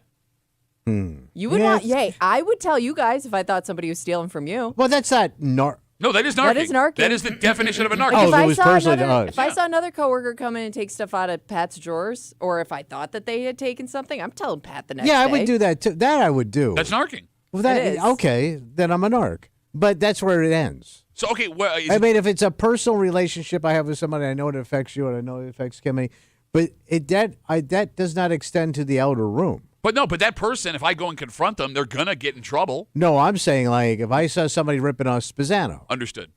right? Okay. But I wouldn't say anything, bro. Wow. I mean, unless it was like really bad. You've known that guy for You guys 3 were twins decades. I've known yesterday. Scott since I moved here. Yeah. Yeah. And you wouldn't say, if I was ripping him off, you wouldn't say anything to him. No, give me a cut, man. Spezzano's got some good stuff, man. He does, very electronic. Bro, this guy's been around forever. 252 WCMF. We're talking about the story out in Henrietta. Happened at the UPS facility that way. Somebody found empty UPS packages in the ceiling tiles of the men's bathroom. The packages originally contained electronics that were likely stolen in early November. Police went to the videotape. Ooh. They say they found an employee taking boxes off the conveyor belt and into the men's room. They've been charged with larceny. They got a court date coming up, and the question is, do you roll over on a coworker you know is stealing? Both of you say no. Kimmy says, not unless I don't like that person, in which case I'm going to roll over on them. And Tommy says, yeah, I do the same thing, but only for the 2 people in this room, which you lie. You just say that. I would tell you if somebody grabbed your stuff. 252 WCMF. Let's talk to Skyler. Hey, Skyler, how are you, buddy? Morning, folks. So when I worked up there at Physical Graffiti, there's 5 guys at work. So every day there's only 4 chairs. So every day somebody was absent, and we all had our own, stuff, drawers full of needles and whatever equipment. And then whatever dude was not there that day, my buddies would come down and go pretend they're sitting there and go, "Hey, Doc, mind if I take a couple needles?" But Doc's not there, So I never ratted anybody out until one day I realized, I'm going to count my needles before I leave. And sure enough, I come back after my day off, and 20 of my needles are missing, which is money, Sure. But, Good advice. Always count your needles. But, Skyler, you're telling me you would not have narked had it not personally affected you. No, not really, because they're not that expensive, but it adds up. Like if you're doing it every one of my days off, you're taking 7 of my needles. Like that adds up after 4 years. You Okay, know? so does that make Skyler a good person or a bad person? It's in between. Well, he's bad because he didn't do it till it affected him. Okay, so that means Skyler is an scum. unethical person. He's scum. Okay, gotcha. He's a scumbag. Skyler, sorry we had to tell you, buddy. You had to learn it here. I'll take it, man. That's all right. Love you guys. See ya. Love you too, Skyler. I just always figured in tattoo shops everybody was stealing from everybody, especially back in the day. But I think we've all worked with people who stole something from work. Yeah. So your argument right now, before we go back to the phones, and I see you guys there, What's that? is that you should have more loyalty to the people you work with in the place that you Oh, work. Absolutely. Yeah. Man. Even when the coworker is obviously in the wrong. Sure. Kimmy, do you agree? Say that again. You should have more loyalty to your coworkers Like me. than to the place you work, I even think for when your own sanity, yes. All right. I mean, you have to work every day with those people. They're gonna determine really whether or not you enjoy your job. Okay. So if I true. can keep the peace as long as possible, I'm gonna try to do that. What if the place you work offers a reward? Nah, yeah, I mean that's still gonna affect you moving forward. Well, somebody got really quiet over there. $5,000 reward. 5,000. Oh. You scumbag. I'm You are scum. singing like a bird. You are scum. You and Skyler taking the scum boat to Scum Town. Scum boat? Population 2 scummy scums. Creek crumb scum. Let's forget the laws of this great scum nation. There's also the idea of the trust you put in the people you work with. Yeah. Because, Tommy, there's an old saying, there is no loyalty amongst thieves. Yeah. How can you be sure that person at work who is stealing from the company that you are protecting because you have loyalty to them wouldn't also steal from you given the opportunity? That is true, but you never think that way. Or at the very least, step on your neck to put themselves ahead. Because, you can't guarantee this is some Robin Hood situation where they have a code of ethics where, yes, I'll take from this corporation, but I would never, ever, ever hurt the person. Well, but maybe you're putting that information in your back pocket. Like, you're not going to say anything now, but if that person does try to hurt you in some way moving forward, well, you can always fall back on that information. But let's say you go to your boss and fall back. That makes you look bad because you waited until. No, I would assume that they're still stealing. It could just be something you noticed recently. No, but you may not go to the boss. You may threaten him with the information. That too. I see. You can pull that move. Well, if he looks at the face, I know you're a coward. You haven't said nothing yet, and you wear girl shoes. I heard it from your wife. Your wife told me. Use it as leverage. Let's talk to 252 WCMF Caleb. Hello, Caleb. Hello, Duffy. What's so, Timmy actually just hit the nail on the head with what I was going to bring up. So, I've never run into a situation where any of my coworkers were stealing something, but one time this happened. So, side note, the job I work for, it's a small little company, and if anyone can call in sick, it can kind of throw a grenade in the whole day. So, on this Friday, we had two guys call in sick, and one of them was actually sick, and the other one, he told me after the fact that he called in because he was in a different state. Okay. And I just put that in my back pocket because I was like, ooh, if like Kimmy just said, if they ever push the line, blackmail. You know what I'm saying? All right, well, Caleb, no, with all due respect, buddy, with all due respect, I've met Caleb. He's a really nice guy. But, I don't know. I feel like you also have to be physically imposing with the blackmail information you have. Oh, he looks like a Caleb? You know what I'm saying? Oh, his name describes perfectly what he looks like. So he's soft. He's adorable. He's soft. He's an adorable man. I want to take him home. I want to put him on my mantle. He's soft Caleb. If my kids lose their elf on a shelf, I'm gonna pay Caleb to come over and do it for me. Not too intimidating. Caleb, you wouldn't be worried if you got in that person's face who was like, well, I know this. They're gonna be like, okay, well now I hurt you. Well, I wouldn't be. He is quite a bit taller than me. I don't know. I'm not the kind of guy that'll be like, hey. I don't do that. I just be like, but you couldn't even do that hey. good. Hey. Hey. By the way, glass houses, buddy. Glass houses. Hey, listen, I don't have any bright shoes, so. Yeah. Or ideas. Caleb, thanks for the call, buddy. Have a good rest of the day. There goes Caleb. I guess we do think of stealing in the traditional sense. It could be something as simple as somebody's on vacation when they're calling in sick. Oh, yeah. That is information that you could use against like somebody. my whole punching in the clock scheme we used to do. Yeah. It's called time theft, bro. Right, yeah. It's still in there. All right, one final question before we move on. Yeah. If you found out a coworker was ripping off your job, The company. if you kept quiet, which both of you agreed you would you at least start to distance yourself from that person at work? Oh, yeah. Yeah. No, I don't want to be associated. No, listen, we have both worked with some pretty scummy people. And I'm still friends with scummy people. Okay, Yeah, but let's say they get caught some other way, they're going to look at you and be like, Tommy, come on. You could tell them. Tell them I don't steal. Tell them I'm a good guy. I didn't see You're going to nothing. have to back that guy up if you stay close to them. And even past that. Yeah, but you wouldn't dime on the guy either. No, and not that you're going to dime, No, but you're going to, look, there's a difference between tattling, Yeah. narking, Right. and staying best buddies. Think of it this way. What's that? They say you are the company you keep. Mm-hmm. And if you are tight with this person ripping the place off, you could understand why your bosses may lump you in as a piece of crap or also a person of interest and other things going on, right? You know which coworkers associate with each other. It's why Yeah. Kimmy and I have this scarlet letter we have around the building. Being with you in this room every day is like What? being burned at the stake. That's not fair to you guys. That's what I'm saying. But I And I didn't even have sex with a guy outside of marriage, just hanging out with you. That was that Buck, right? I'm trying to remember from high school. Sorry, what? Never. Greatest show in Rochester, ladies and gentlemen. I was looking at a tweet. Hey, is that a thing? What did you say? I'm sorry. All right, are we ready? I am ready. Because Let's it's, do this. It's time. The anxiety is at a high. Oh, boy. Bills Ravens 6:30 Sunday night live right here on CMF. And normally Tommy is flying blind here because we'll ask him, name the quarterback of the team we're playing, and he'll be like, ooh, Bob Robinson. But you've watched the Bills play the Ravens. Well, I this know season. this team. You know. I would think this team that they're taking on, you know better than any other team they played this Yeah, season. Just probably. based on the references. Oh, yeah. You seem to know a lot of background information on some of these guys. Sure. So this should be an easy week for you. Oh, yeah. Ladies and gentlemen, a Tommy Tells It Like It Is divisional round edition. We do it next here in the break room on CMF.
Bills, Ravens, 6:30 live Sunday night right here on 96.5 WCMF. But let's say you want to watch the game. Watch. Well, you can do it with a guy who knows his stuff. So he says. Oh, yeah.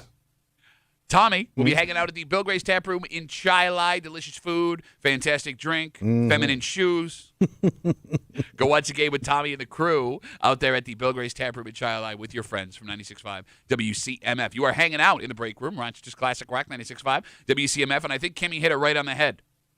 This is a team, other than the Bills, that you know the best. Oh, yeah. You love one specific man on this roster. You've referenced him all season long, even when they're not playing. Boy, the he's a Ravens. super freak. And every time, super freak, he's super freaking out. Every time you reference him, you manage to get his shirt off somehow. He's super freaky. Man. Out. All right, enough talk. We got a game to figure out. All right. Because there are some men, football experts, that will tell you what you want to hear. But only one man. Some football experts will tell you what you want to hear. Our football expert tells you what you need to know. It's Tommy Tells It Like It Is in the Break Room on WCMF. Tommy, are you ready? All right, let's do this. Come on. Over on. I just complimented you, you dick. All right, done. This may be the last time we do it. I'm trying to. Why would For you the say season. that? Why would you I say said that? May. I I said think we May. know I where said these May. I picks are said going May. today. Damn. We haven't even started. I haven't even got to the under of the first I'm sentence. waiting. Over under. Yeah. 145 yards rushing for Ravens running back Derrick Henry. He is the scariest man alive. You watch him play, and there are times you wonder if he himself could take over a small island nation Oh, yeah. by just running with a football. Yeah. Right? Are you ready for the scariest stat of the day? What's that? Last month, in 4 straight games, Derrick Henry rushed for over 145 yards in each game. That includes a 186-yard, 2-touchdown performance last week in the wild card round against Pittsburgh. And even more concerning, he rushed for 199 yards against Buffalo in week 4. Well, that was that opening. Wasn't it the opening drive? It was the opening play Yeah. for their offense. He ran almost the entire length of the field. But he still went over 100 after that play. Yeah. So no chance to stop him, right? He's got the fastest clipper in the NFL. What about the stems, though? The stems are there. The sticks are there. They call him the Baltimore Clipper. Tommy, Yeah. we do have some good news for Bills fans. Yeah, what's that? The last time the Bills saw the Ravens, they were missing their 3 best defenders. Yeah. Linebacker Matt Milano, linebacker Terrell Bernard, all out, along with nickel corner Taron Johnson, as my brother calls him, linebacker junior. That matters. Those 3 guys matter. Get after it. But does it matter enough to take 54 yards off of what he ran against the Bills in week 4? Over under 145 yards rushing for Derrick Henry. You can't bet against that guy. Oh, no. Man. You just can't. I had a feeling this would go this way. Oh, no. You cannot bet against this dude. Nobody has figured him out. I'm going to tell you this right now, and I'm saying this to help you. If you believe the Bills are going to win this game, if Derrick Henry rushes for over 145 yards, it is almost impossible with what Lamar also can do Be pretty difficult for the Bills to win this game. Right. I'm with you on that. Over under 145 yards rushing for Derrick Henry. I am taking the under. Whoa! Wait, whoa, what? Because I thought you just I- said it was hard to bet against. I think because McDermott in the past, and I know I said this before, but you disagree with me. When he was with Tennessee, he figured that kid out. They've slowed him down. What's weird about Henry is against the Bills. You're right. Normally McDermott figures people out the second time around. Henry has had monster games, terrible games, monster Right. games, terrible games, monster games against the Bills. He's all over the place. I understand that, but I also look at Baltimore as being a two-dimensional team. Those 2 dudes are it. What? So I'm saying, Josh has know how to do Josh that has here. all these weapons, all these people he can work with. I don't see that in Baltimore. I see those 2 dudes as being the team. That's the most unique take I've heard all week. Stick around. Okay. So to be clear, you are under 145 yards. rushing for Derrick Henry. Yeah. Well, like you said, they have to. Okay. Well, yeah, no, they want to. They don't have to. Okay. You have to. Over under 1/2 a touchdown catch for Bills wide receiver Amari Cooper. The trade for Amari Cooper has been a long, strange trip An interesting one. because he hasn't been the healthiest. He's missed a few games. Yeah. There are also games where he's played where he hasn't been any kind of factor. Kind of forget he's out there. 1 catch, 2 catch. Kimmy had a game with no catches. Yeah. Yet when he showed up, the game he showed up, just having to account for him on the field made the offense work so much better. Not to mention, he has shown flashes of how talented he is with a couple of amazing touchdowns and deep balls that he's hauled in. So just so you know, this season with Buffalo, Amari Cooper has 2 touchdown catches. And when it comes to passing touchdowns allowed, the Ravens are right in the middle of the league, 17th. Okay. Over under, 1/2 a touchdown catch for Amari Cooper. Now it's going to be super ass cold. 8 degrees at kickoff. Yeah, and it's just going to go. It's going to tank. So you're going to be in negative wind chills. Yeah, possibly. It's tough to catch a ball in that kind of weather. Sure is. It is, but that also sucks when you have the best quarterback in the NFL okay. But that doesn't seem to stop Josh. The perfect game that Josh threw in the wild card round against the Patriots a couple years ago, the weather was similar to what we're going to see on Sunday, and he threw the ball all over the place. Right. So I don't think that affects him. Okay. But I don't know how Cooper is in the cold. Played in Cleveland. Cleveland sucks. It's probably actually a worse place to play because it sits right on the lake. Yeah. Yes. Yeah. Over under 1/2 a touchdown catch for Amari Cooper. Well, if he's used to catching balls in Cleveland like that. Isn't that how you got work back in the day? Catching balls in Cleveland? Oh, yeah. I was a good ball man out there. I'm working the improv. Rust Belt balls. We I would say the kid's got to show up. I would say he can get a touchdown. So you're over. What? It's one lousy touchdown in a game. He's had 2 in like 12 weeks. Which tells me he's doomed because everybody eats, right? He's got all these weapons out there, right? No, but everybody eats is It's his turn to decreasing the eat. odd. Okay. It's his turn to eat. So to be clear, okay.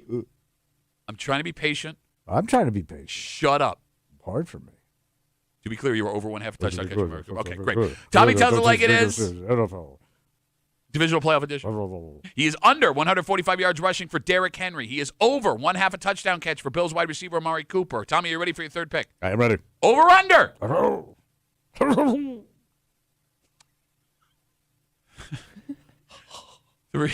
Shut up. Over under 300 yards passing for Josh Allen. There's nothing I need to say here. The Bills defense has had a hard time stopping Lamar and Derrick Henry. The Bills offense may have to score on every drive. And that's something Josh has shown multiple times. Well, look what he did to Detroit. Exactly. He can do it. He did it in L.A., too. There are 2 ways people are looking at this game going. Either Josh taking over and willing his team to an AFC championship, or the Bills trying to fight the Ravens fire with fire, using James Cook on the ground and trying to control the clock. James Cook has also had an outstanding season. Who do the Bills put their trust in for a game of this magnitude? And this is where I'd normally give you how many 300-yard games Josh has had, but it doesn't matter now. It's a one-game season, and when Josh is in playoff mode, he's borderline unstoppable. Right. Over under 300 yards passing for Josh Allen. I mean, don't you think he's got to let it all out? It's not this his, is it. It's not his choice. It's how they're going to run this offense. Yeah, but you know, And by when the way, he we've gets, seen Josh have amazing games without throwing 300 yards. I don't think this is one of those games. So you think it's going to be a shootout? Probably, right? Well, I mean, you could have a shootout with James Cook running Josh for could 100. run it. Yeah. Would you bet against Josh getting 300 yards in a game they have to have? That is not my choice to make. That is your choice to make. Let me point out you got to. We don't want to sway you anyway because we know how this goes on Monday. That's all y'all do is sway. If you're watching the live stream, he's doing the Thriller dance, by the way. I think that's just the way his hands are shaped now. He's shaped like a corpse. Well, I'm old, man. I got old man It's Tommy. Hands don't work. I'm running for your life. Yeah, I'm going to take 300 for Josh. I love how his real voice, too, becomes the Thriller song. Why wouldn't you? You would bet against Josh getting 300 in a championship-style game because this is really the Super Bowl. No, it's not, you idiot. I'm telling you right now, whoever wins this game wins the Super Bowl. One of these 2 teams is going to be the champ. Okay. And you could call that my distant pick, whatever I you think want you to call actually it. already did pick that. As my pick? Well, didn't we do that? We did the postseason picks. I don't listen to anything yeah, he maybe says. I did, maybe. But I'm just saying, like, that's the way I look at this. I look at this game as the Super Bowl. So you're going over.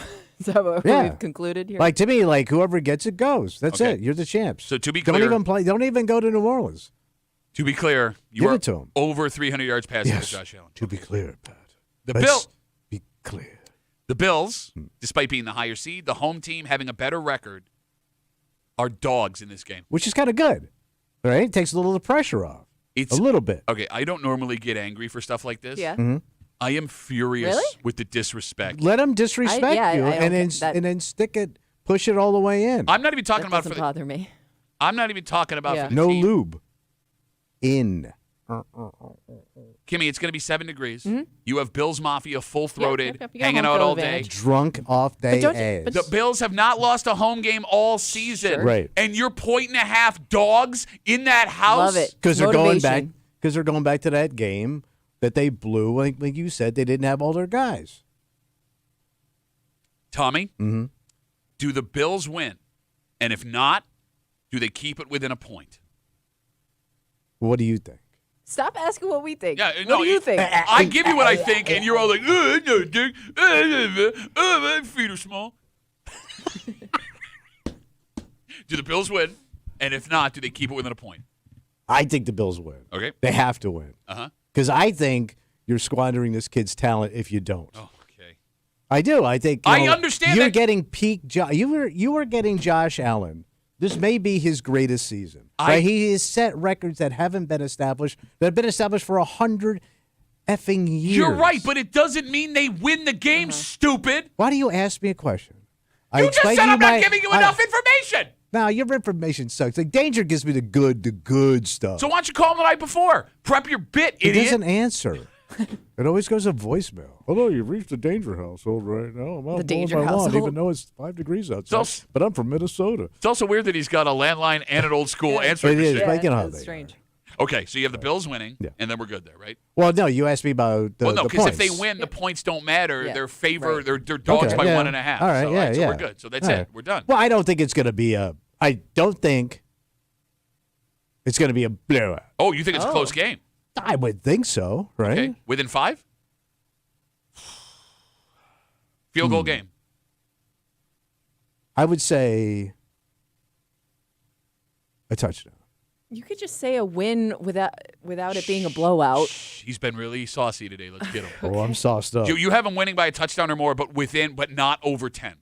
What Yeah, an I don't- idiot. I you don't- just boxed yourself into the hardest I pick of know, all I know, time. you really did. Because if they win by more, you lose, and then 10. I don't see them If winning they win by more. less than a touchdown, you lose, and if they lose, you lose. You lose. Good day, sir.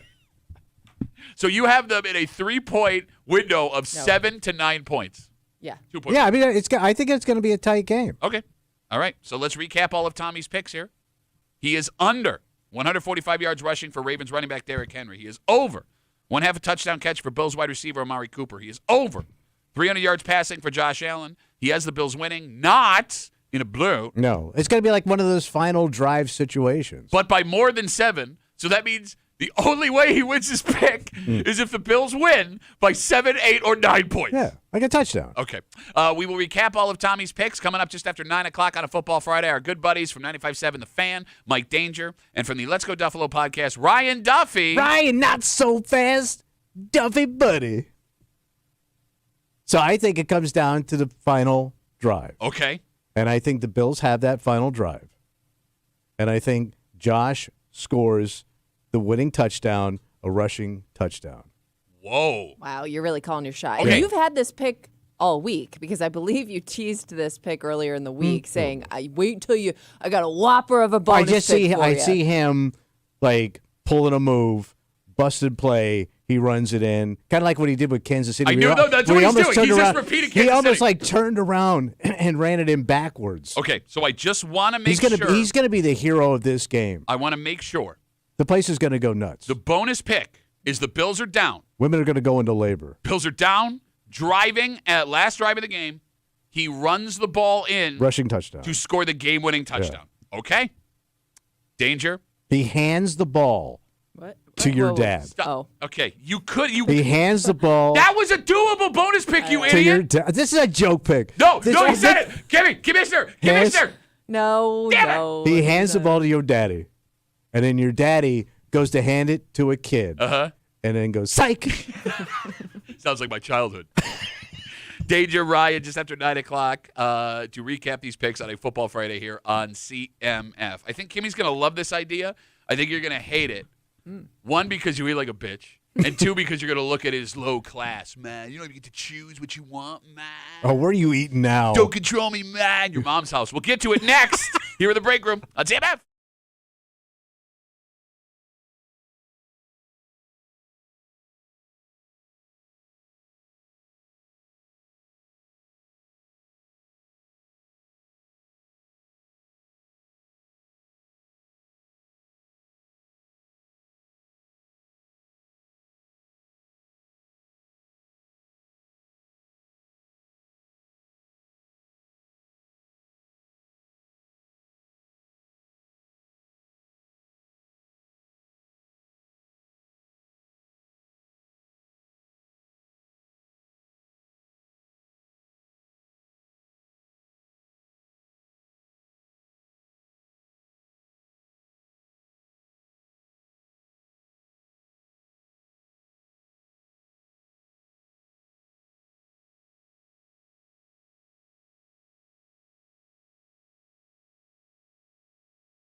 What if I told you Tell me. we could save you a fortune on groceries? Fantastic. Food for a fraction of the cost you're spending now. What I got to do, grow it? You just got to listen up. All No, right. you don't have to grow it. I'll listen.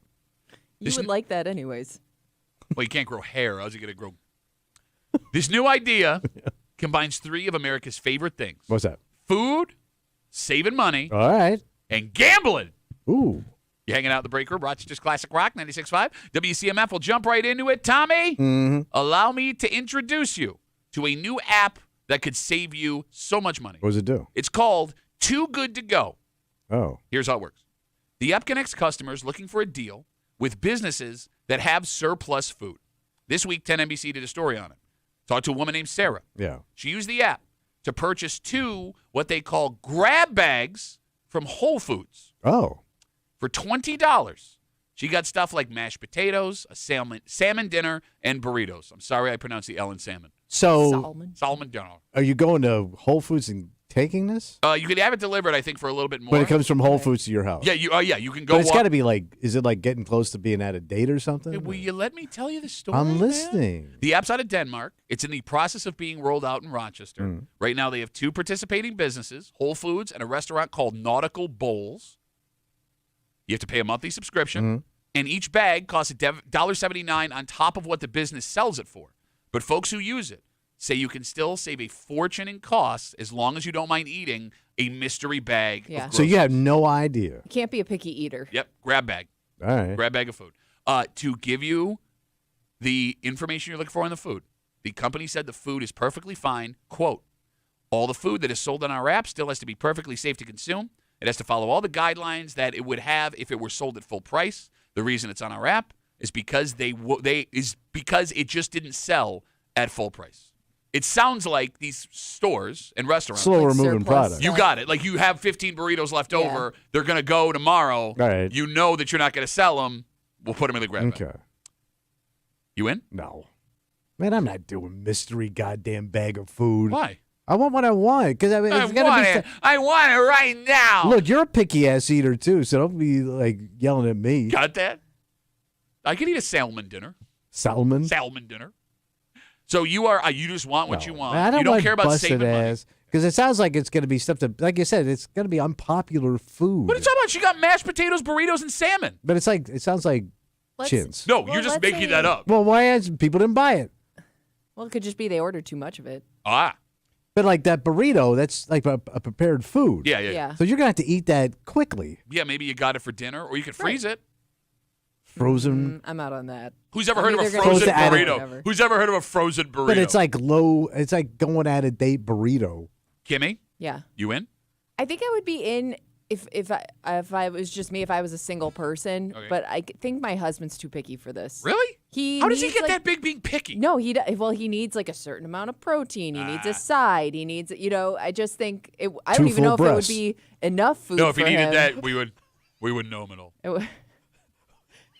I don't even know if it would be enough food for him. Periods. Like Okay. I just think like we need to go see and shop ourselves. you know, but again, like I'm all for it. And even if I got something that I didn't like, you don't feel as guilty if you don't eat it because it was only $1 extra, right? Yeah, but if you got So- like a bunch of dud bags, that would, you know what Well, I'm that's saying? the Like, thing. I would there's try- going I to be would try it dud out. bags. Yeah, they're great when Every- it's full of burritos and delicious food, but there's going to be some that just suck. It's going to be like cans of freaking like sardines. Can I point out his brain is working so well? He said it's going to be full of like burritos, and then he ran out of other foods to well, say. like delicious Well, foods. Well, yeah, you're probably going to get a bag every now and A then, dud. something that you don't like or don't want. But I think it might still be worth it in the long run if the Whole Food majority of it is Kotex. working out for you. Whole Food Kotex? That'd be a great name for a cover band. No, it wouldn't. Who are you playing? It's like a whole all-girl cover band. Okay.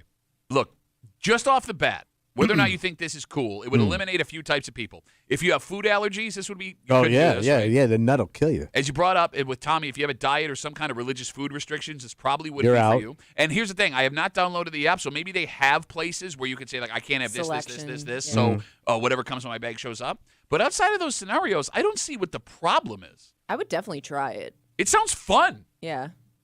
It doesn't sound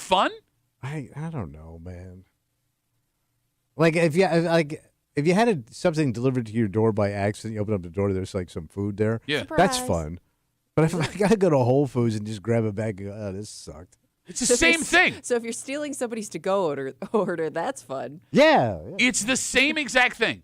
Not really. Phone number is 252-WCMF, 252-9263. Again, this new app that is being rolled out in Rochester from Denmark, it is called Too Good to Go. You can buy mystery food for a fraction of the price from restaurants and grocery stores that they know it's not going to move, right? So they're going to sell it at a discount before they have to throw it away. Past saving people money, which is huge. Oh, sure. This solves one of the most frustrating problems of modern America. What is it? Businesses throwing out perfectly good food. Oh. If you've ever worked in a grocery store or a restaurant, you know how ridiculous it can be. Right. And the waste that goes into those dumpsters. In this scenario, the customer wins, the store wins, society wins. You think you're too good for this. Society. No, I mean, it really does. You have people that are getting discounted food. You have stores that are not losing their ass. Yes, it's true. Who loses? Nobody loses, Pat. Why do you think you're not better than this? You're not better than this. Well, I think I am. No. I just don't want it. Okay, I don't want it. I want what I want. I don't want it. Do you think this is great for homes of teenagers, especially teenage boys? Oh, teenage boys, yes. Teenage girls, no. You don't think? Teenage boys will eat anything. Yes. Yeah. Right? My daughters will. They're very. You don't, but your daughters don't have like friends that come through and eat all the food. Like I remember my parents complaining whenever my brother and I had friends over because like all the food would be gone. Boys, yes. Like I know you're right. Anything that was in my buddy's pantries or fridge, I would eat all that. My wife will get pizza with a topping the girls don't like when my daughter has friends over, and the pizza will go untouched. Just sits there. Yeah. They'll just starve themselves, other than eating a mushroom. You know the other issue this could help solve? Well, the homeless. Like you could donate those back. Well, no. I mean, you could already do that. This is actually for consumers. What? No. The well, homeless- no, like I could take the bag down to the shelter. Oh, okay. Or the food bag. Well, that is perishable food, though. I don't know if it would yeah. help that. I mean, look, I'm being naive. You could just hand it to homeless people. Oh, yeah. You just start chucking burritos out your window. You were thinking more kind than I was. It ends the battle in relationships. Love. What do you want to eat for dinner? Okay. Think of the number of legitimate fights you have gotten in with your partner when neither of you wants to make the decision. Or it gets very mundane. You're eating the same thing over and over and over. You got and it. over again. Or even more frustrating, like you have something and you give, what do you want to eat? How about this? Nah. How about a can of sockeye salmon?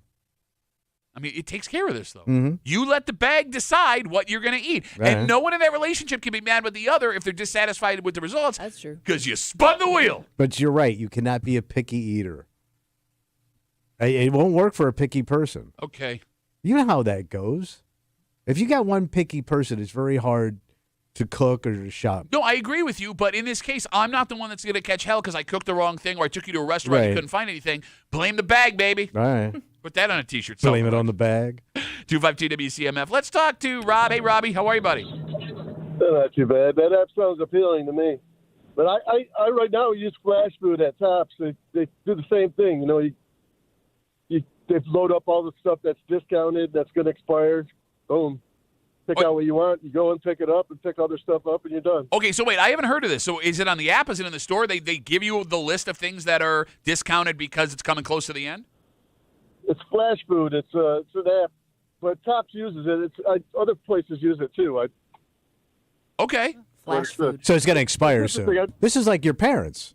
What do you mean? Yeah. With the milk club and the busted bakery. Oh, it's not a busted bakery. It was the bakery Day thrift old, shop. bro. Yeah, what's wrong with day old? Sorry, go ahead. A lot of times you get What's wrong stuff with you don't day even- old? You would never try before, and then you try it, and you're like, man, now you got a hankering for that every week. Yeah, you know? you kind of like stale stuff. Oh, my God. Rob, what a spoiled So ass you've been bitch shopping. kid. I do know Eat people around that, the mold.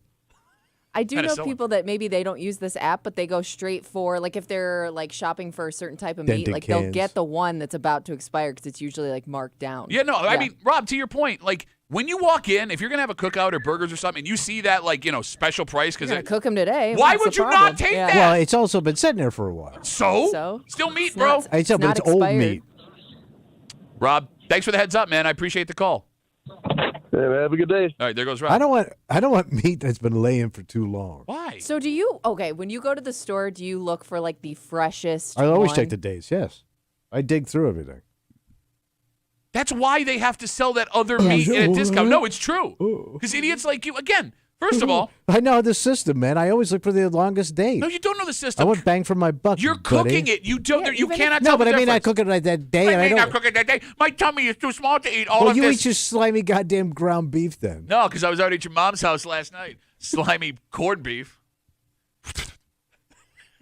I know, it was terrible. But, I already committed. What can you do? You can't look at her and be like, I got to go. No, like, Kimmy's right.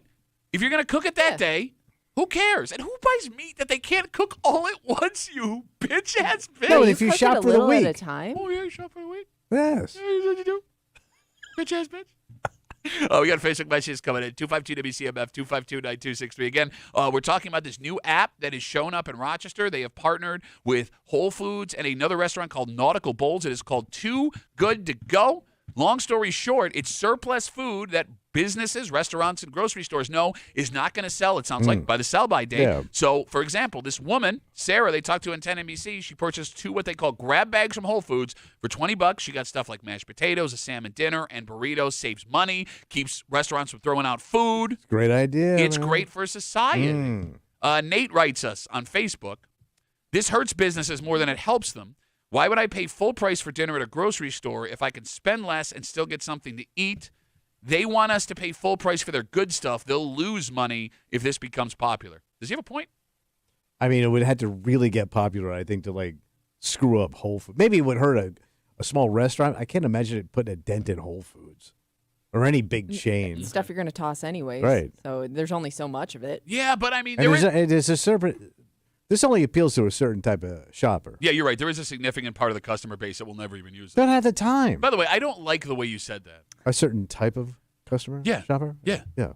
Low-end shopper. A I'll finish chintz. the sentence for you. This is not low end. This is low end chintz. Creep crumb chintz. This is like a lush shopper. You're a lush. Kimmy, Yeah. as this app rolls out further in Rochester, Yep. it will be interesting to see which businesses decide to partner with them because, as Tommy just said, Yeah. there may be the connotation that this is low end. And are there restaurants and grocery stores Yeah, that but if see you them? get more people in your store, do you care? Well, yeah, but I mean, you see yourself as a premium place. Do you want to be guess. Yeah, associated? Wegmans is like top shelf. They don't want Man, you, better you be know. careful. I could totally see them jumping on this. Yeah, I mean, Whole Foods is also looked at as a premium grocery store I'm nationwide. kind of surprised they went that way. Why? Because they're kind of like foo-foo hippie. That makes Like they perfect would sense. donate all that food instead of doing that. Yeah, but they're only foo-foo hippie when it comes. Yeah, the billionaire, the multi-billionaire foo-foo hippie who owns Whole Yeah, Foods. yeah, the guy who owns the Rockets. So this app has already rolled out fully in New York City, Mhm. and Oh, they say, wow. and they say the company that runs the app say they have thousands of businesses that have partnered with. Oh, all right, that's great. Let's read Facebook. Let me read one more Facebook message before we move on. I'm sorry. Jamie writes us, Lady Jamie. You couldn't do this for dinner for the kids. They wouldn't eat anything that isn't chicken nuggets and fries. Oh, yeah. Think if you get the pickies. Yeah. But maybe the surprise fund would be enough to override I only eat chicken nuggets and fries. Okay. I mean, who knows? Give it a shot. See what happens. What's $20? Yeah, it's true. Right? Yeah, just throw it out. All right, let's take a break. So you've been taking a beating today just because, What? your wife thought you had baby shoes on. You tried to defend not blowing in someone stealing from work until you decided it was a reward, so it wasn't an ethical thing. Right. Your picks sucked. You tried to act like you were like high end, but you live in someone else's house. So if I were you, I'd be getting ready to eat mystery bags of groceries. How about a little ego boost? I'd love one. Got coming today. For everyone listening. No, it's coming at you right now because it turns out that if you're feeling maybe not as handsome or beautiful as you once did, Yeah? you're wrong. Oh, You're good looking. damn. Legitskis. And I got scientific proof. Fantastic. Next, here at the break room. On CMF.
How's about an ego boost this morning? Yeah, what we got? Well, we all want to be attractive. Sure. But so few people are good looking. Most people are ugly. Right? Mm-hmm. Wrong! What are you saying? Turns out that what is that? What is that? Can I finish? Can I finish? Can I finish?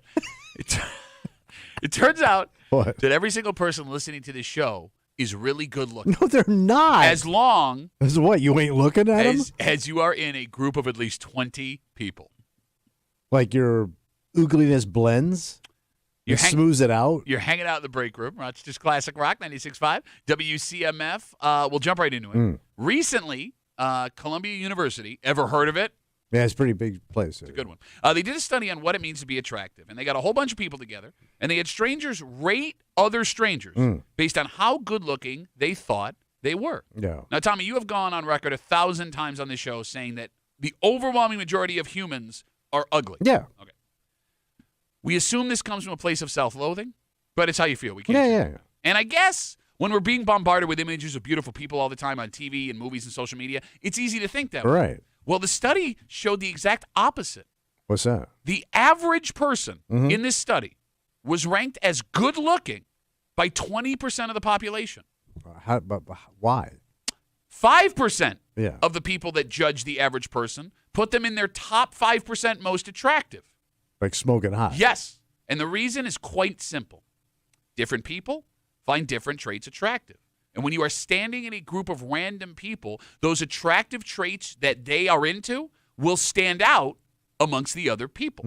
They found out that no matter who you are, what you look like, what you do, 16 out of every 100 people on the planet will find you extremely attractive.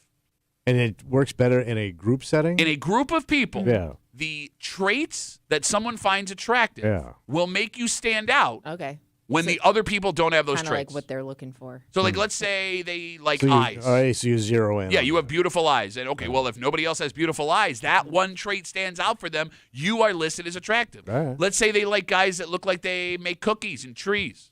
You're kind of saying there's somebody for everybody. Well, yes, actually, no. There's 16 people for everybody Okay. based on the numbers here. All right. Tommy, you believe this? I guess it makes sense that you do gravitate to whatever you're into. Okay. Like, that's what you look for. Tall, short, whatever. Sure, mostly tall. Yeah. Kimmy, do you believe this study? Yeah, because have you ever seen a couple and you go, those people go perfectly together? Okay. And they may not be everybody's cup of tea.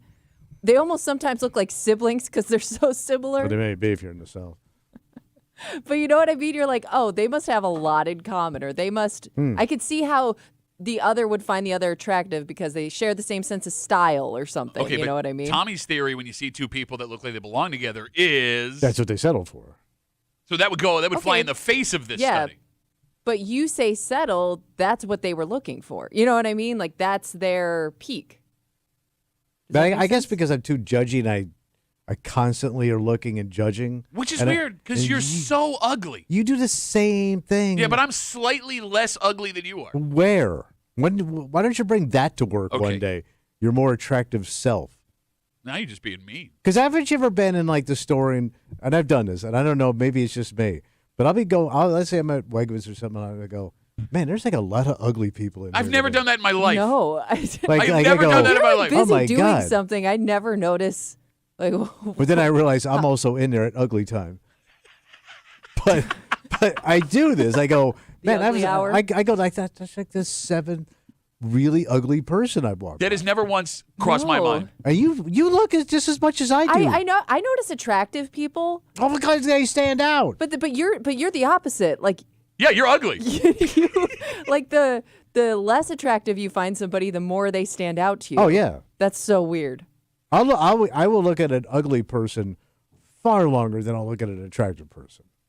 Okay. Because there's more to look That at. is so strange. I've never thought that way. You know, like a hook nose, sunken eyes, blubby. But you never are worried, like, I don't want to stare at this I'm not person? staring No, like you're absolutely staring. looking at him like somebody's, jaw feature. open, like I'm looking at 9/11. No, I mean I'm just looking at people.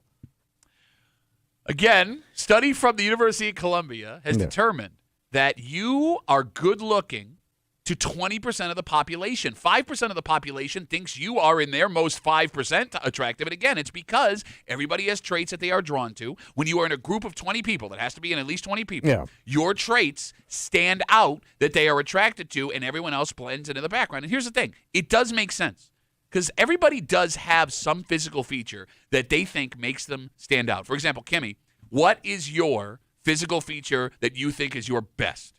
My best? Yes. That would make me stand out. Yeah, you are standing out. Like your best physical feature. My height, I feel tall. Like no, we're not picking a basketball team. No, I know, but I feel like that does make me stand out. Okay. Because in a good way.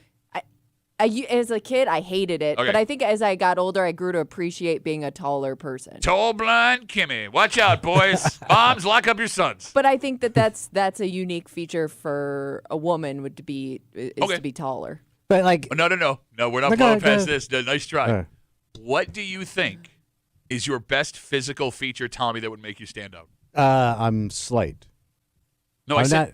What? That's a physical. Slight is a. No, we're not talking about like the Army needs someone to go into rat holes. Like I mean, like. Oh, your mom. Damn it! I walked right into that. Proud to serve. I would say I'm slight. I'm not like a big. So you think I'm not like you're in like, shape? No, you want to say in shape, but you know I was going to kill you. No, I'm not in shape, but I like you're like loud and you're not quiet. You're a you short sweat. king. Like I'm very clean cut and I'm small. Okay. I just said you were a short king. I was giving you a compliment. Okay. Yeah. But so for women looking for that, you would stand out. Yeah, like Let me tell you, you'd rather have this hand than some big meaty. We just went through. You have thriller hands. Right, but these would be nice hands on a woman's body. Nope. You look at those knuckles. Those are some love knuckles. These are some Do you think that people love knuckles? What? Also look for features that they also have? Like I'm thinking, like more. You probably were approached by more short women than you were tall women. Well, yeah. What are they going to do? They're going to put their hands on his shoulders while they're slow dancing? Well, but I'm saying, but you being a shorter guy may be a turn on to shorter women. Like that may be what they're looking for. Yeah.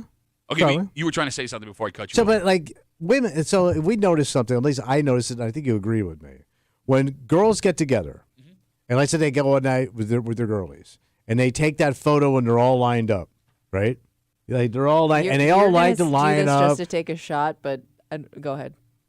They always put the least attractive girls on the end, and they do it every single time. I would like to separate myself from this. I did not notice this. You keep pointing it out, thinking it's true, and you're trying to loop me in. You know I'm right. But see, here's the thing. The less attractive girls go in the end. You don't the like hottest tall chick women. is always in the middle, and it goes downhill as you go out till you get to tail end Charlie. As a tall woman, you're always on the end.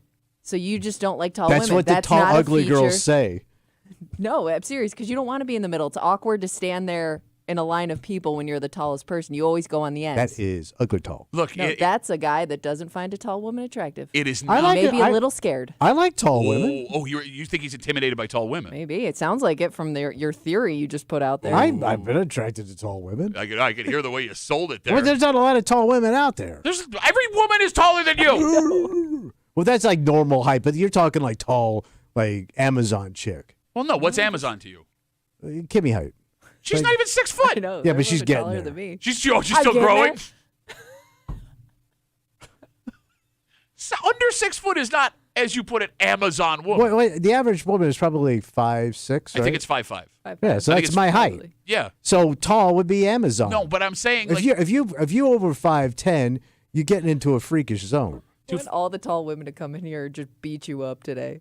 We don't even have any tall women. We in do this have a building lot of tall women. Yeah, we do, actually. Yeah, actually, probably most of the women working here are tall. TJ's taller than you, Hope's taller than you, Breezy's taller than you, Sandy's smaller than you, but that's just genetics. She'll still beat you up, though. Yeah, I wouldn't. Well, actually, she would probably do the most damage. She is the one I'm scared of the most. Yeah. 252 WCMF with the knowledge that everybody listening is ranked as good looking by 20% of the population, thanks to the traits that we have, the one or two traits that person's drawn to. So what can we do with this information?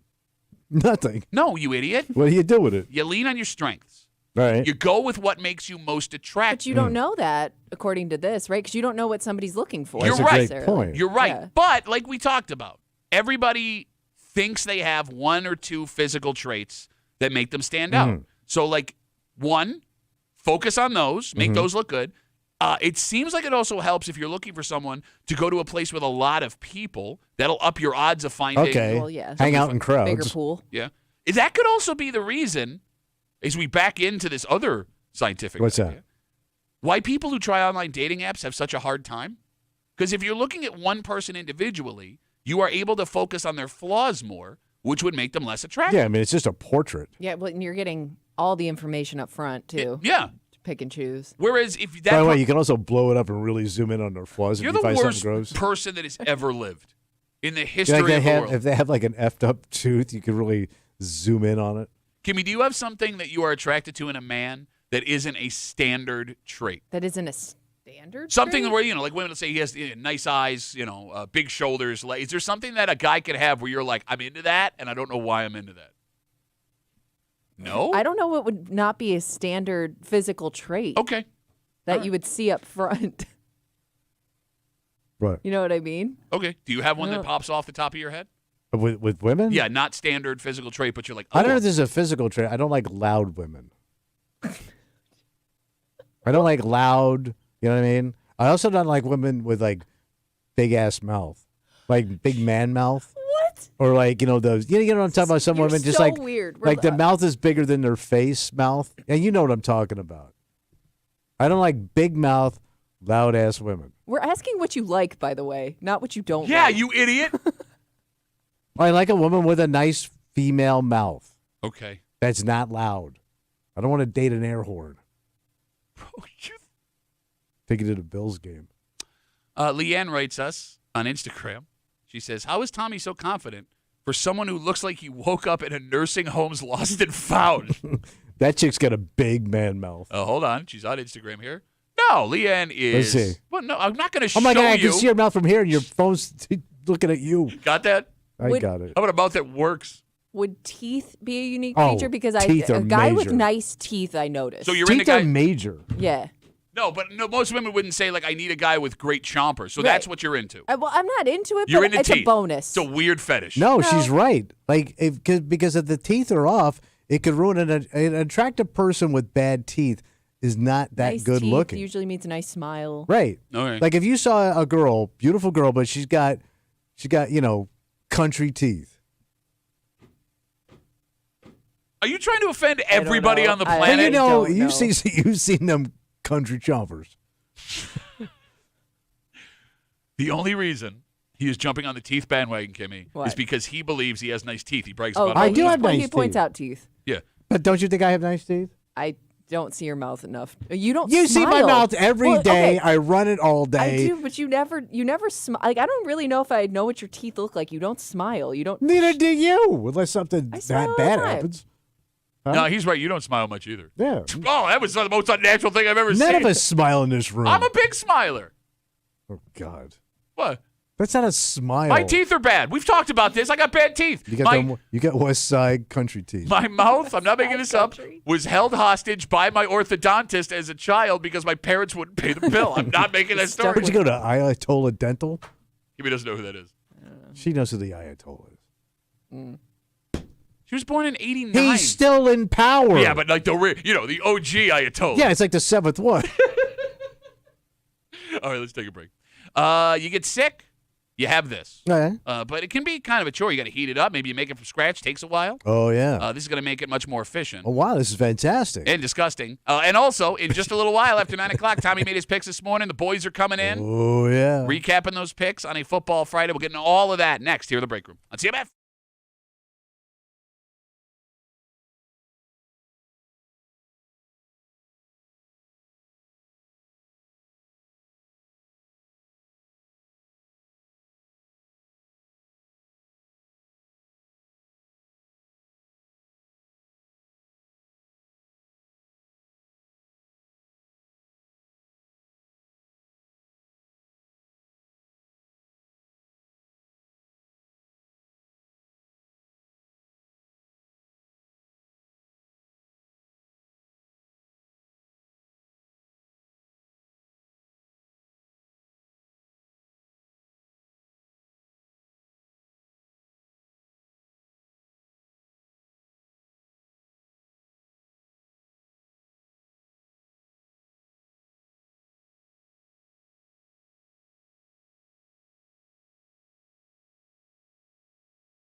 So here's the thing, Tommy. It's hard to tell if this is one of these like big companies doing a joke thing to get attention, or if there's an actual purpose for this. Because the way it's written, I think they may believe there's an actual purpose for this. Great. You're hanging out in the break room, Rochester's Classic Rock 96.5. WCMF, no, not great, because it's disgusting. Oh. We got Danger and Ryan coming up in just a little while to recap Tommy's picks here in the break room on CMF. Progresso. Oh, yeah, the soup company. You got it. Yeah. Have come up with a new way for soup lovers to enjoy chicken noodle soup. I love me some good soup. Progresso yesterday Yeah, what they got? released what they're calling... Hot new soup? Nope. They're called Soup Drops.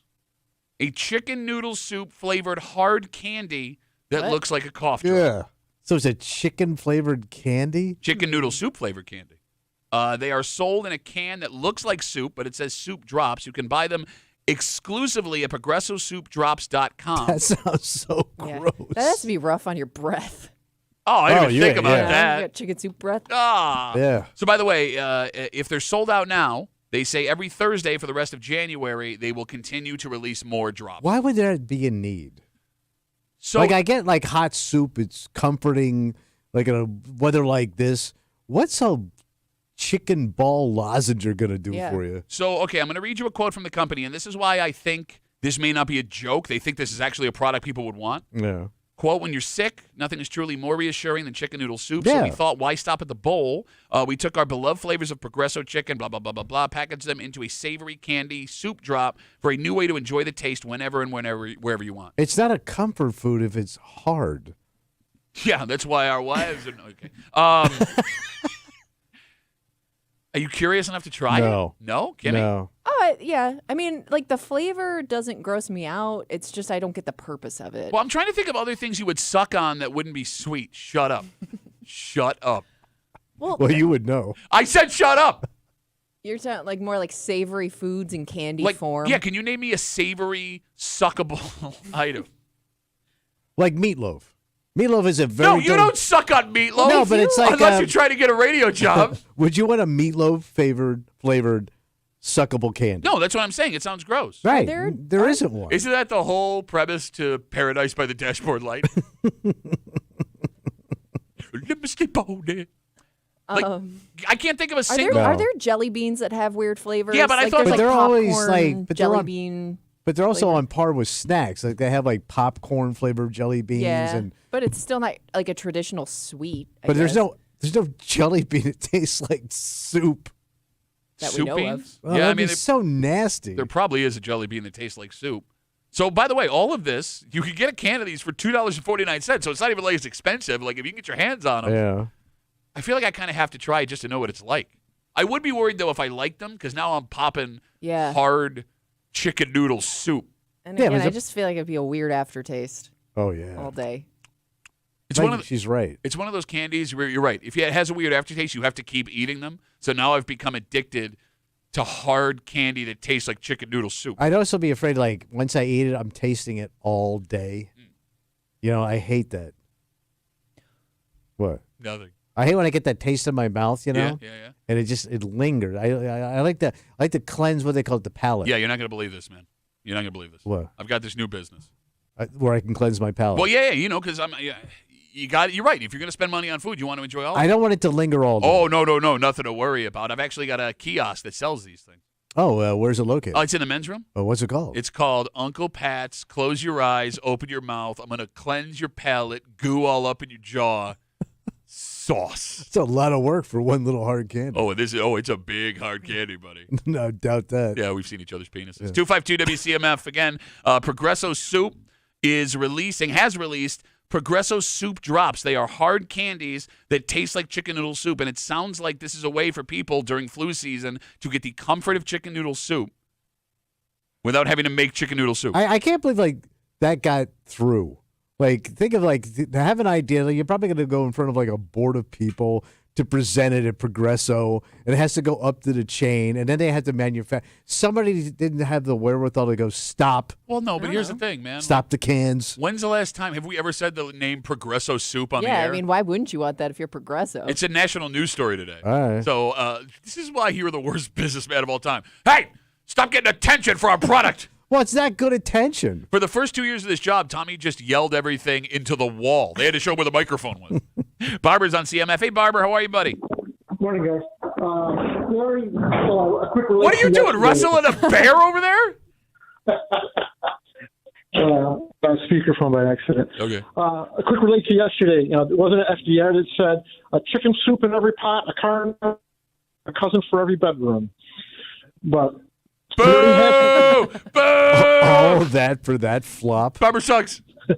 But there is something from that they have that's cheaper already. Just suck on a bouillon cube and you get the same result. Oh, he is it's right. A lot cheaper. So I've actually heard of people doing this before, sucking on the bouillon cube, but that dissolves in They your still mouth. make those things? Oh yeah. Man, it's like depression stuff.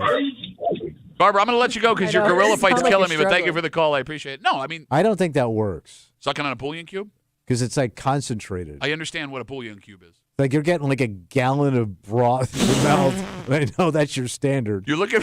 Damn it. No, you've heard of people sucking on bouillon cubes, right, Kimmy? No.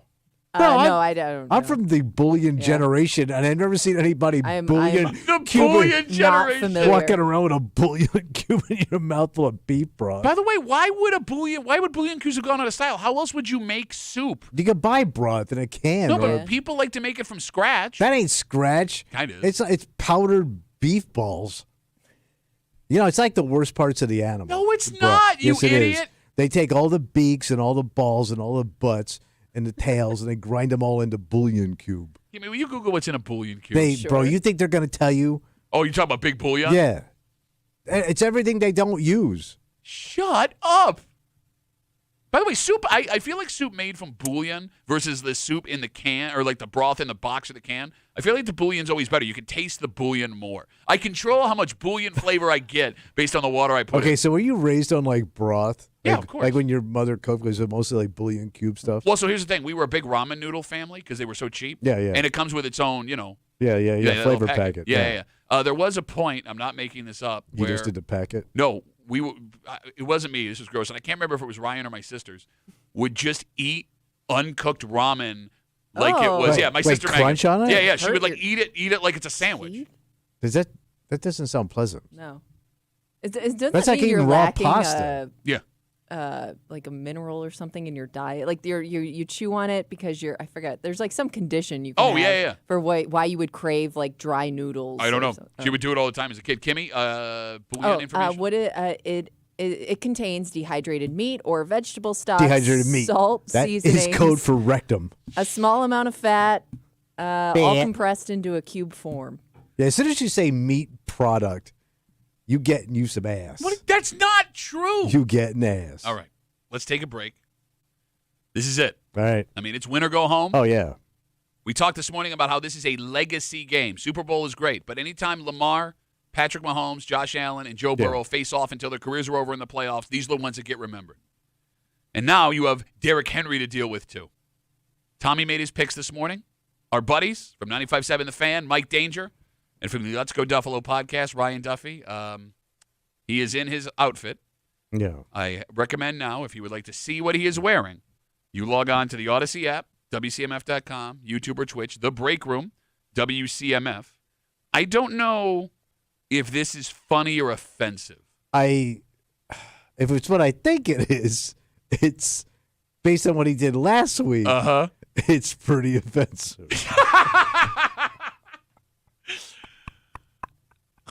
Danger, Ryan, next on a Football Friday. You're The Break Room. Let's see it.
Bills Ravens 6:30 Sunday Night Live right here on 96.5 WCMF. If you want to watch the game, watch it. You can do it with a man with feminine feet.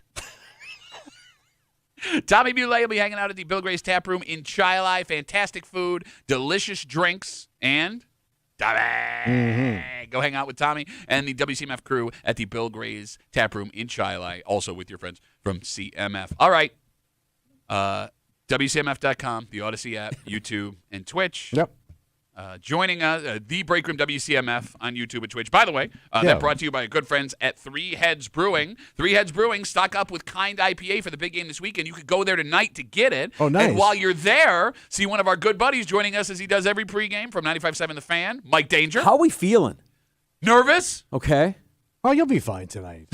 So, speaking of Three Heads, you doing a live broadcast tonight. We'll be live from 3 until 6 at Sports Bar, me and Gino live. And they have the Leaping Hazy IPA, which has on the label a certain quarterback that you may be familiar with, leaping over linebackers in a single bound, this special edition playoff run of this Leaping Hazy IPA, available only at Three Heads this afternoon. Way to avoid copyright infringement. And the other chair from the Let's Go Duffalo podcast, Ryan Duffy. Good morning. Oh, hold on. Danger, something's going on here, Mike. There's a little switch. Flip it back. Okay. Damn it. Kimmy, could you help? Do you know where this? No, over here on his mic. I'm sorry. Yeah. I don't know. I'll get there. I'm sorry, everybody. This is actually perfectly appropriate if you are watching on the live show. Oh, yeah. It's a white switch right there. Nope, bottom. Yeah, you see it? Try it now. Hello. Okay, thank you. There we go. A little side by side. Sorry. Hello, friends. Okay, you got to get right up on that mic. Hello, friends. It's good to see everybody. It's me. Who's me? Kimmy. Good morning. So last week, Ryan came dressed as you. Mm-hmm. Today, he is Kimmy. Yeah. Would you like to describe what he looks like to the audience, please? He looks like if Kimmy really focused and tried. I was just going to say he's a more feminine me. The only thing, if he really wanted to commit, shave the mustache, or maybe he's trying to tell me something. I don't know. No, he looks like you in water wear weight. those shoes today. He looks like Kimmy if she got stung by 1,000 bees. Funny. Okay, YouTube and Twitch, thebreakroomwcmf.com. He's even wearing the outfit. Yeah, So here's just quick sidebar before we get into this. Last week he texted me to be you, and he goes, take a picture of Tommy and tell him so he can match up the outfit. So I did. So this morning he goes, take a picture of Kimmy, and I go, yeah, I can't do that with her. Yeah. Secretly take a picture of Kimmy. Click. Yeah. Boom. Danger? Yeah. You asked how we were feeling. I'm going to ask you, how are you feeling right now? Feel pretty good. Ooh. Yeah, feel pretty good. All right. 31-7 last week in the playoffs. Yes, yeah. And Denver Broncos, good defense. Really Everybody good was defense? Saying really good defense. Sure. You also had, on the other side, the Ravens blow the doors off the Steelers. Bad team. Okay. Mm-hmm. Dange. Yeah. We talked this morning about legacy. Like, this game is important to survive in advance. This game is important to get the first championship, a step to it, the Bills have ever had. But this is a legacy game. And we talked about how in the early 90s, as a kind of a side-by-side, you had John Elway, Joe Montana, Boomer Esiason, Dan Marino, and Jim Kelly in the AFC. And all of those four other quarterbacks could not get past the Buffalo Bills. You have a similar situation now with Patrick Mahomes, Lamar Jackson, Joe Burrow, and Josh Allen. And every game they meet in the playoffs from now on will have the weight of the game being remembered forever. Sure. And I've been asking all week long, who do you think has the most pressure going into this game? Which team is going to face the most pressure going into this game? And if you distill it down even further, you could say, hey, there's a lot of pressure on Sean McDermott because you don't want to lose a home divisional round game for the third year in a row against a third different opponent. Mm-hmm. But there's equal amount of pressure on Lamar Jackson, who has all of these MVPs, but historically flames out in the playoffs and has yet to go to the Super Bowl. The guy that doesn't have any pressure on him, in my opinion, is Josh Allen. Oh? He just has a little chip on his shoulder because, everybody's talking about the first-team All-Pro over there in Lamar Jackson, who's probably going to win the MVP. We turn to Ryan Kimmy. Mm-hmm. Would you agree there is more pressure on Lamar Jackson than Josh Allen? I agree that there is more pressure on Lamar Jackson. And I do think that Josh Allen has been slept on, especially as of late. You have the All-Pro vote. You have the not going to him. He's second team All-Pro. They have all this talk about him not being the MVP. I feel like he is really overlooked, much like I was in high school. Listen to Cream Cheese Kimmy. Cream Cheese Kimmy. So because of that, I think Josh is just playing with house money. Okay. Kimmy, is this funny or are you bothered by this? I don't know. I don't know. I'm not really sure. I mean, I know I talk with my hands, but do I keep? It's kind of a cross between me and Tommy. Like if you go like this, you got to call me. Yeah, no, you're right. Yeah, the Mr. Burns hand. The claws. The claws. The claws. You're so dumb. All right. I approve. Tommy made his picks this morning. Let's get to our first pick from Tommy Muley here on CMF. Over/under 145 yards rushing for Derrick Henry. I am taking the under. Whoa! Whoa, what? Because you just said it was hard to bet against. I think because McDermott in the past, and I know I said this before, but you disagree with me. When he was with Tennessee, he figured that kid out. They've slowed him down. What's weird about Henry is against the Bills. You're right. Normally McDermott figures people out the second time around. Henry has had monster games, terrible games, monster games, terrible games, monster games against the Bills. He's all over the place. I understand that, but I also look at Baltimore as being a two-dimensional team. Those two dudes are it. What? So I'm saying, Josh has all these weapons, all these people he can work with. Mm-hmm. I don't see that in Baltimore. I see those two dudes as being the team. That's the most unique take I've heard all week. Stick around. Okay. So to be clear, you are under 145 yards rushing for Derrick Henry. Yeah. Danger. The last 4 games Derrick Henry has played, he has not rushed for under 145 yards. And let's not forget the 199 yards he ran against the Bills week 4. Over/under 145 yards rushing for Ravens running back Derrick Henry. I'm going under. Oh, buddy. Baby. Why are you going under? I think this is going to be a defensive battle. I think you're going to see both defenses step up and really work to try and prevent Derrick Henry from having the kind of game he had week 4. You got the defense healthy. You got the guys that weren't in there week 4 back. They've played Derrick Henry. They kind of know Derrick Henry and what they need to do. They're more disciplined than I think what you had out there week 4. So I feel confident they're going to look, he's going to have his plays. He's going to rush and get plenty of yardage. I don't think 140 seems a lot. Damn. Okay. I smell a sweep coming from Kimmy Coffee Cake. All right, so we turn to Kimmy Coffee Cake. By the way, Cakesy. Al says, wow, it's cool to see what Kimmy looks like finally with boobs. Ryan, over/under 145 yards rushing for Derrick Henry. 145 seems like it would be high. I would be upset if the Bills gave up 145 to the Baltimore Ravens. However, even though I don't agree normally with the men on this show, I am going to take the under as well, and I believe that is because the defensive trio of Matt Milano, Terrell Bernard, and Taron Johnson, defensively, how I get when I work with you men on this show, I think that they are going to be back in the saddle, and I think they're going to keep them to under 145. We got a sweep. Sweepola, baby, out of the gate. I don't love that. I'll be honest with you. Don't love it. Let's get to our second pick from Tommy this morning here on CMF. Over/under 1/2 a touchdown catch for Amari Cooper. Now, it's going to be super ass cold. 8 degrees at kickoff. Yeah, and it's just going to go. It's going to tank. So you're going to be in negative wind chills. Yeah, possibly.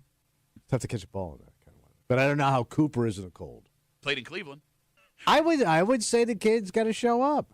I would say he can get a touchdown. So you're over. Wow. It's one lousy touchdown in a game. He's had 2 in 12 weeks. Which tells me he's due because everybody eats, right? He's got all these weapons out there, No, right? but everybody eats is it's his turn to decreasing eat. the odd. Okay. It's his turn to eat. So to be clear, I'm trying to be patient. I'm trying to be patient. Shut up. Hard for me. To be clear, you were over 1/2 touchdown catch. Okay, great. Good. From Sarah on Facebook, we turn to Kimmy Toffee. Ryan, Amari Cooper has 2 touchdown catches as a Buffalo Bill. He has made a couple of fantastic deep ball sideline catches. Mm-hmm. But there's also been games where he has been a non-factor and not even an a game where he did not catch a ball while he was dressed. Mm-hmm. Over/under 1/2 a touchdown catch for Amari Cooper. I agree that he is due. Hang on 1 second. Excuse me. You brought a Stanley in as a prop. I didn't even see him sneak that in. Yeah, it was in his belly button.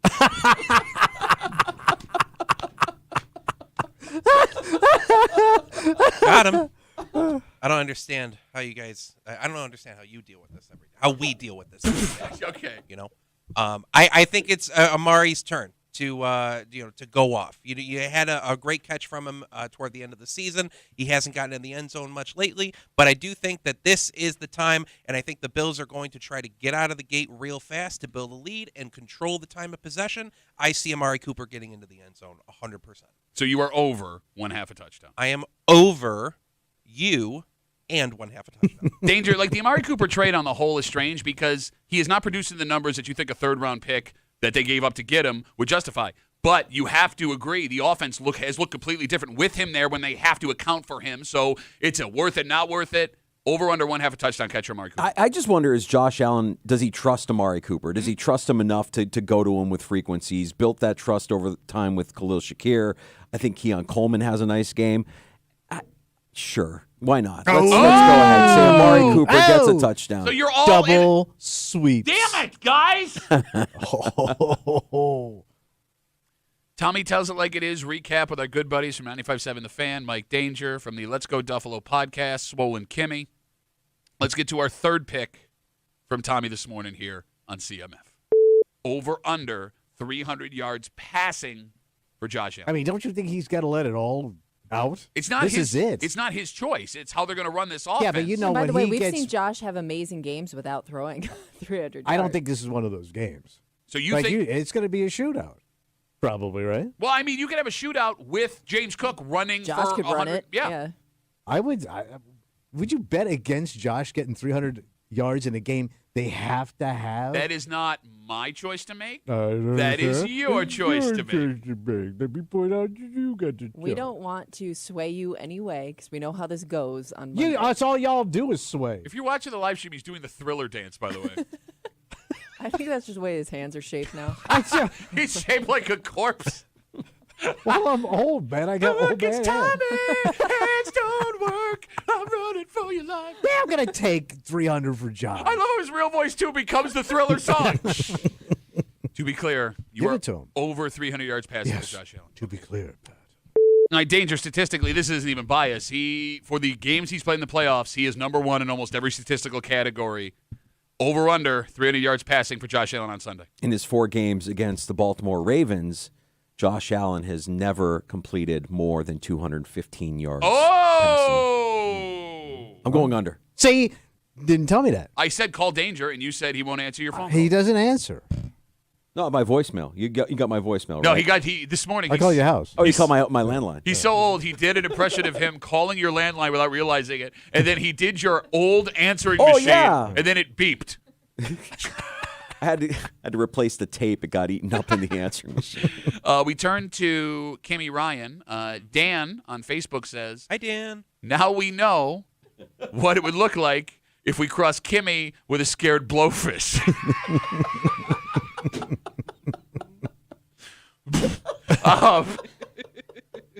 Ryan, Yes. there are those arguing that to maintain possession, this will be more of a Derrick Henry versus James Cook game than Josh Allen versus Lamar Jackson game. Over under 300 yards passing for Josh Allen. 300 yards seems high. Do you know how many games this season? I understand we're talking postseason versus regular season, but so far this season, how many games has Josh Allen thrown for 300 yards? How many? 3. Out of all of the games this season, 3 games he's thrown for over 300. 300 is high for Josh Allen. But I would argue there were 4 or 5 games where he didn't play for a significant stretch of time because the Bills were ahead. Are fair, but to your point, and I agree with you even though I normally don't, I think that this is going to be a ground control possession game, and I do not see Josh going over 300 yards, and I'm okay with that, okay? I'm okay with that. Under. Let's get to our 4th pick from Tommy this morning here on CMF. Do the Bills win? And if not, do they keep it within a point? I think the Bills win. Okay. They have to win. Uh-huh. Because I think you're squandering this kid's talent if you don't. Oh, okay. I do. I think I understand you're that. getting peak. You were getting Josh Allen. This may be his greatest season.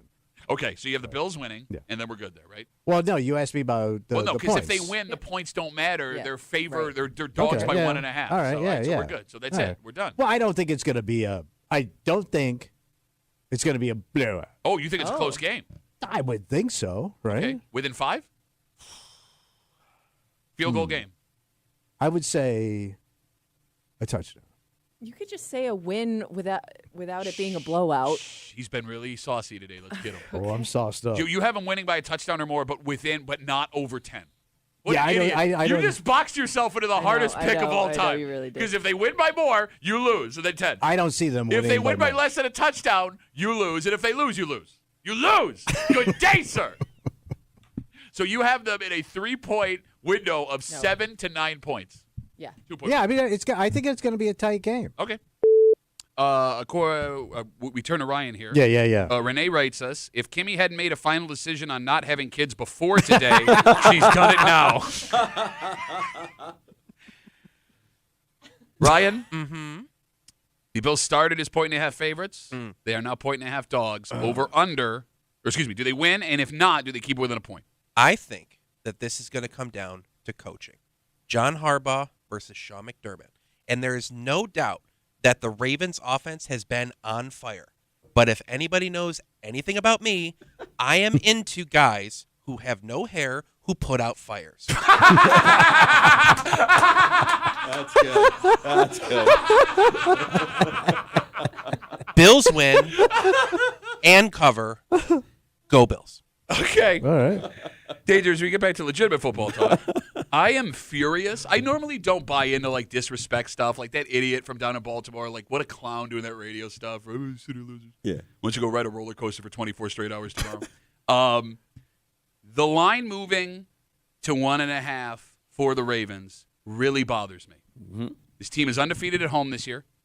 You have an atmosphere of Bills fans that, without question, affects every game. Yet, the Bills are dogs in their own house. Over, under. Damn it, I'm so fired up. Do the Bills win? And if not, do they keep within a point? You're angry. You feel disrespected. I feel very disrespected. You have no stake in this game. You're not a player. You're not on the field. You're a fan.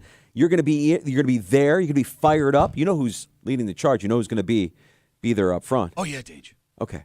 Are you going to do the thing where you like he does, where he combs his chest hair before he goes out there? So Kimmy and I shirtless? actually figured this out the other day.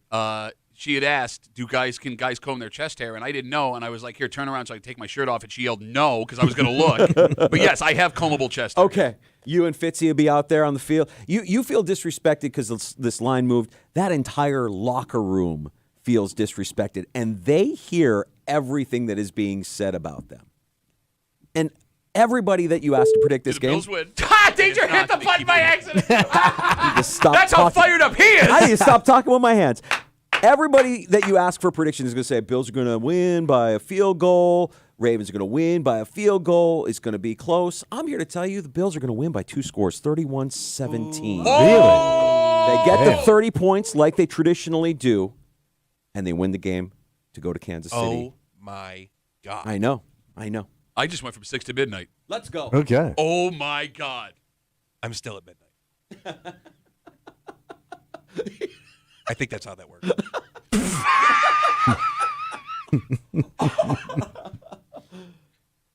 Let's get to our bonus pick from Tommy this morning here on CMF.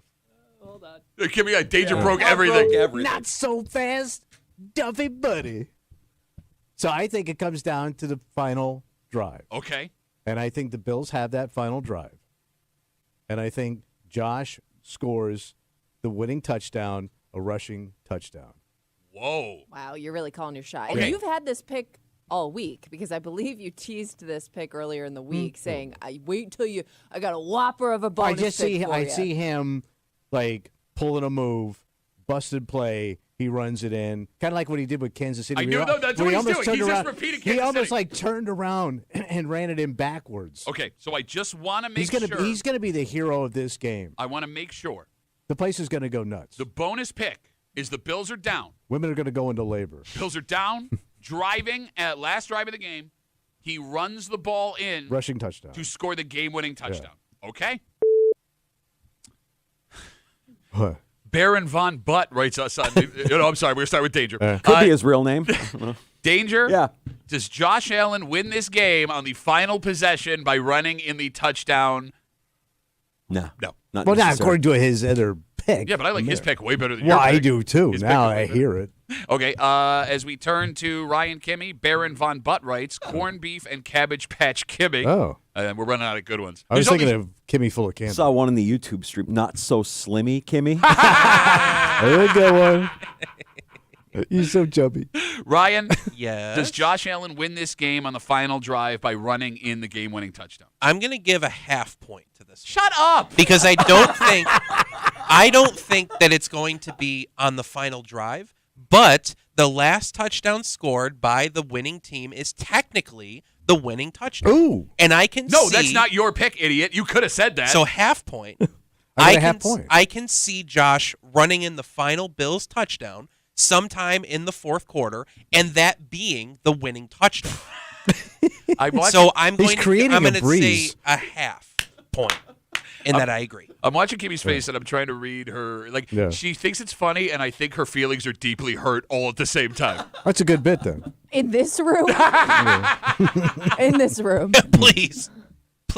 All right, so before we get to you guys, because you guys are out tonight, there's sports all over the place this weekend. The Amerks are live tonight at home. You can go catch them. Also, are you familiar with the Flower City Warriors? Tell me about them. The Flower City Warriors is a hockey team comprised strictly of veterans here in Rochester, New York. Oh, okay. Love this. And the Flower City Warriors are playing tonight before the Amerks game. They are selling tickets to that event as well. I believe they are playing a team from Syracuse. They play other veterans teams from all over the state. So, yes, tonight you can go watch them. I'm sorry. They're playing the Buffalo Warriors prior to the Amerks game this evening. Tonight. Yeah, but you can go check all that out. If you need more information, you can catch them on Twitter, X, whatever you call it, at FC Warrior Hockey. So go get all the information there.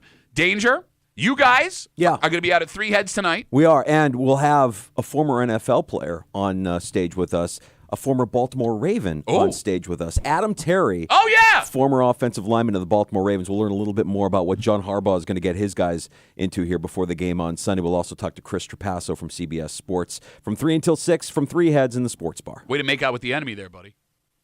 If things go well. You think that guy's going to let me make out with him? I don't know. That kind can get away from you, man. You know why? Always be kind. There you go. Kimmy Ryan, if I want to catch the newest episode of Let's Go Duffalo, where can I find that? You can find that on the free Odyssey app or wherever you get your podcast. And you can follow us on social media at lets.go.duffalo. Now you're just over the top with the hands. No, I am not. Gentlemen, we'll see you next week. Go Bills. Let's go. Go Bills. Tommy, it's Friday. You know what that means? I think we're going to get a little creepy. That's right. Creep Cap coming at you. And this man is a hero to all hip-hop lovers of a certain generation. And this What is happened to him? he's in trouble. But for something that most men with daughters would be like, yeah. But he's an older guy. He's an older cat. Yeah. Did he get in like old man trouble or old man rapper trouble? I will let you decide. Because there's a big difference. And not like what we've been seeing. Okay. Not even close All right. to that. We'll tell you who it is next here in the break room. On CMF.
You know what's funny about hip-hop rap music? What is that? You know, lots of people were scared of it, Oh, right? sure, You know, these yeah, guys were criminals and thugs and things like that. And we've now reached the point where we've looped around where I think most fathers listening to what this rapper, most popular in the 90s, allegedly did and go, good! Good! You're hanging out in the break room, Rochester's Classic Rock 96.5, WCMF. We'll get to that in just a second, but it's Friday. Oh, boy. All of the gross, disgusting things Tommy Muley said all week. It's a creep cap. Happens now on CMF. Hey there. You feeling creepy? Well, you're about to be. Come get some of this creep cap on the break room on WCMF. A minimum of 10 men listening to this show right now yeah. just wrote down Norway in their phone Book a because flight. Hey, what if Spirit Airline goes there? Get me some discount tatas. Cougar in on that boy. She's going to turn him into her little toy. Ah! All right, better than I could have been. Squeeze him till he squeaks. Just want to pinch them cheeks. Kimmy. All four. Been 20 years since I've had any fun of my mouth. Food. No Food. kidding. Wait. Food. Oh, but you said fun because I could have changed that real quick. No, I mean, I like fun in my mouth. You got to be kidding me. There's this new season that the counties work with. They actually paired up with me because I'm a big radio star. Wait, what are you doing? Well, it's called Fun in Your Mouth season. From my wood to your table. By table, I mean your mouth. Yeah. Okay. Or my lips. Yeah, fluke. Nominally? No, fluke. No, that's my favorite pie when I go to Wegmans. Really? Nobody does. Mine's your mom. You didn't even let me do the song. We're all conscious of our libidos, what they've been, what they've Right. become, what they could become. Everybody loves their bone. There's like literature we could read where we'd be like, okay, but we're not going to do that. The Even though complete book of spanking. that's not what I'm saying. Wait, she was naked? No, you can see everything. Oh, okay. So I there mean, you it go. wasn't. $50. It wasn't like Beaver Hunt, but But I mean, you saw her crotch and her nips. 252. Crotch and nips, one of my favorite morning shows of the 70s. We're crotch and nips. It's so good to be a creep. There it is, Creep Cap on CMF. Tommy, you know the Wu-Tang Clan. Oh yeah, yeah. Early yeah. 90s hip-hop group, one of the best rap groups of all time. Arguably the face, at least one of the most recognizable members of Wu-Tang, Method Man. Remember Method Man? Yes. Not only is he a musician, he's been in several movies and television shows. He's become kind of this like wise older statesman over the last couple of years. And it's really hard to not like Method Man, which is funny because like remembering when the Wu-Tang Clan Kimmy first came out, well, okay, you were too young. I was pretty young, Okay. but I mean, I get the picture there with the backlash and everything. Method Man is in trouble with the law this morning. So what do you do? Okay. According to the police, Method Man beat the hell out of his daughter's ex-boyfriend. Oh my God. But the details get funnier the more you read the story. Right. According to police, Method Man beat the hell out of his daughter's ex-boyfriend at a Crunch Fitness on Staten Island. Oh man! Wait, at the gym? He saw him in the gym. Okay. According to witnesses, he saw this ex-boyfriend and just went after him. Reports are that he hit him with a closed fist in the face 11 times. Jesus. And it gets better. I'm going to read you a quote this is from the police report. Yeah. You ready? The alleged victim reported that Method Man, quote, brought the pain to his face. Okay. Which sounds That sounds like an album cover. Yes, thank you. Yeah. But what might be the funniest part of this story, Yeah. the alleged victim and the daughter of Method Man have not dated in 10 years. Wait, so what the hell happened? Wow. That was a punch 10 years in the making. So that's built up over Oh, time. obviously, yeah. This had to be one of those, next time I see you, Yeah. I'm kicking Just your never had ass. the opportunity. And it took 10 years to see him. How old is Method Man? Method Man is 53 years old, Okay, that's pretty old to be throwing hands. especially when Do you're we Johnny know how Blaze. old the guy is? The guy, Yeah. this is the most He'd have to be in embarrassing his part of the 40s. story. No. Method Man at 53 got the best of the victim who was 28 years old. Oh. You got your ass kicked by a 50-year-old Yes. man in a gym. Damn. In And front- you're at the gym working out. Not great. I mean, in the defense of the 28-year-old, Yeah. Method Man always keeps himself in really good shape. Oh, okay. I mean, 36 chambers, son. Method Man, meanwhile, denies anything like this happened. Wait, he's saying he didn't do it? And he has yet to be arrested. There's got to be video of this. Yeah. I mean, it may be early on in the investigation, right? So maybe they haven't Yeah. pulled the video, but he says this did not happen. He was not arrested. It was just a complaint that was issued when he allegedly, and I quote again, brought the pain to the face of the victim. So we just wait and see what happens. I'm dying to know Yeah. what the hell happened Samesies, where man. you're that pissed off And it sounds like he just randomly ran into him. Yeah, I get the same After impression. 10 years, right? 10 years and I'm later. thinking like How 10 big is Staten years. Island, by the way? Not that big. Thank you. If you take out all the mob, houses. Is there anybody that you've been angry enough where you could stay angry at them for 10 years? Oh, yeah, I can think of 5 guys off the But top of my enough head. where you'd go up to them and just immediately punch them in the face. No, not that. That's what I mean. Like, that would have to be a level of anger that I can't understand. But if this did happen, it sounds like something happened between this man and his daughter. I would think that would be the catalyst for it all. So I'm sure there are a lot of dads listening that are going, I get it. I get it. Okay. And I think that's the funniest part of this story. That he dad up. Well, like, look, man. Wu-Tang Clan was a scary rap group back in the early 90s, right? Old Dirty Bastard and the rest of the guys. Right?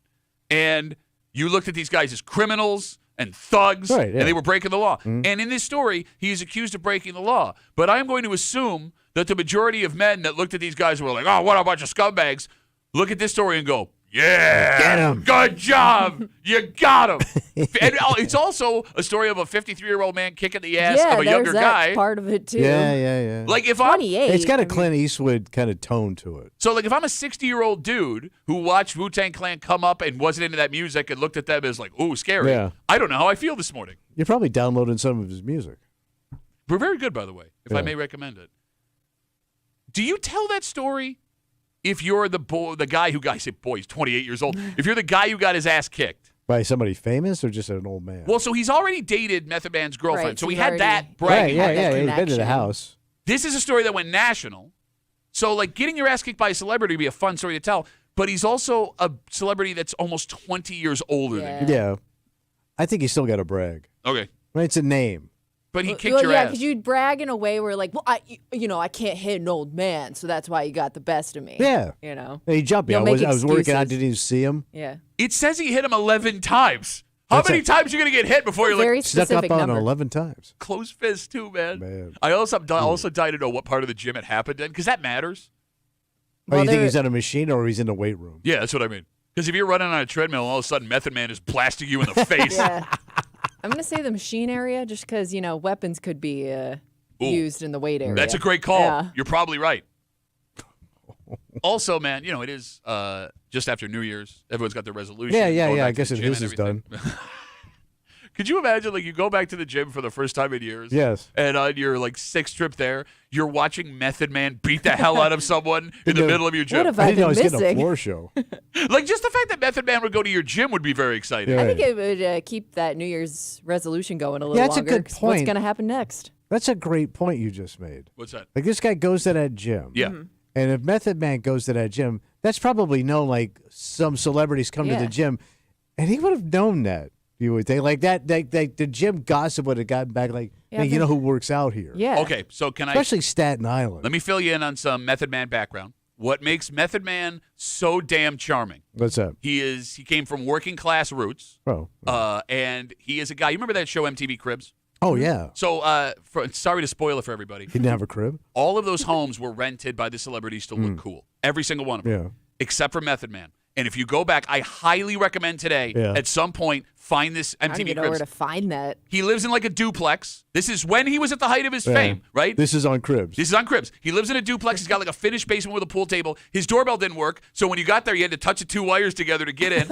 He had what he called a box of dollars in a shoebox on his fridge. So he's like, yeah, man, I get $1. I put it in the box. Kids come sell me candy bar. Got my $1 here ready to go. He also did this really great segment on some news station years ago where he worked at, God, maybe it was the Statue of Liberty as a kid. Like he worked in the kitchen. Like a legit job. Yeah, so he went back and they followed him with cameras, and everybody that he worked with was still there. Like the What are the manager odds? and a bunch of Long time. coworkers. Wow. And Lifetime job. They loved him. And the Yeah. funniest thing is, Method Man with his tattoos, and he's pretty built, and he's a member of the Wu-Tang Clan. Looks like an intimidating person. And his boss is like this 70-year-old short white guy. Yeah. And he embraces him like he's a child he hasn't seen No, in no 30 kidding. years. Like he seems like a guy that Good just character. Good guy. But like one of those guys, like he never let anything go to his head. He gets high a ton.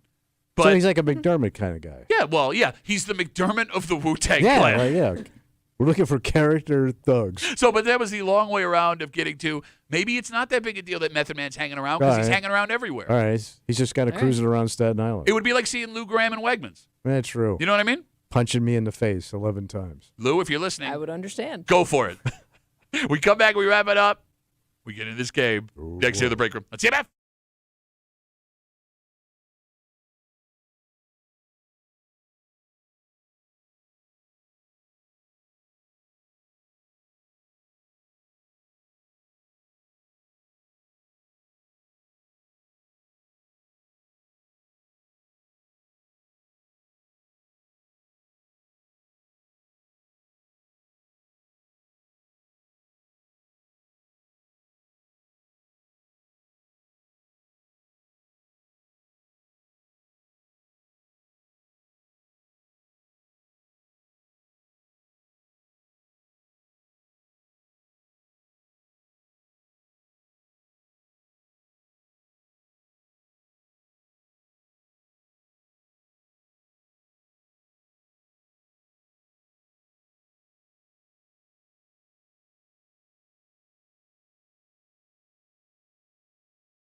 That's going to be Rapparoo. Howdy-o. Friday pre-playoff game, Rapparoo. Here we go.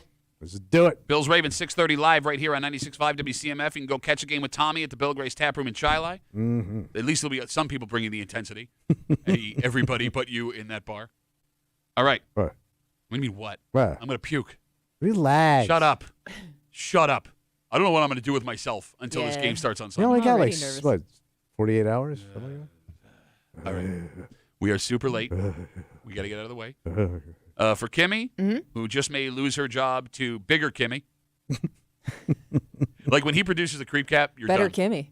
Better Kimmy. Bigger, better Kimmy. Well, they always say more is better, and that's like double Kimmy.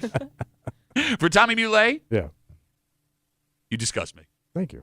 My name is Ben Dumby. We'll see you about more to the Brew. Excuse me, next week here in the break room on 96.5 WCMF.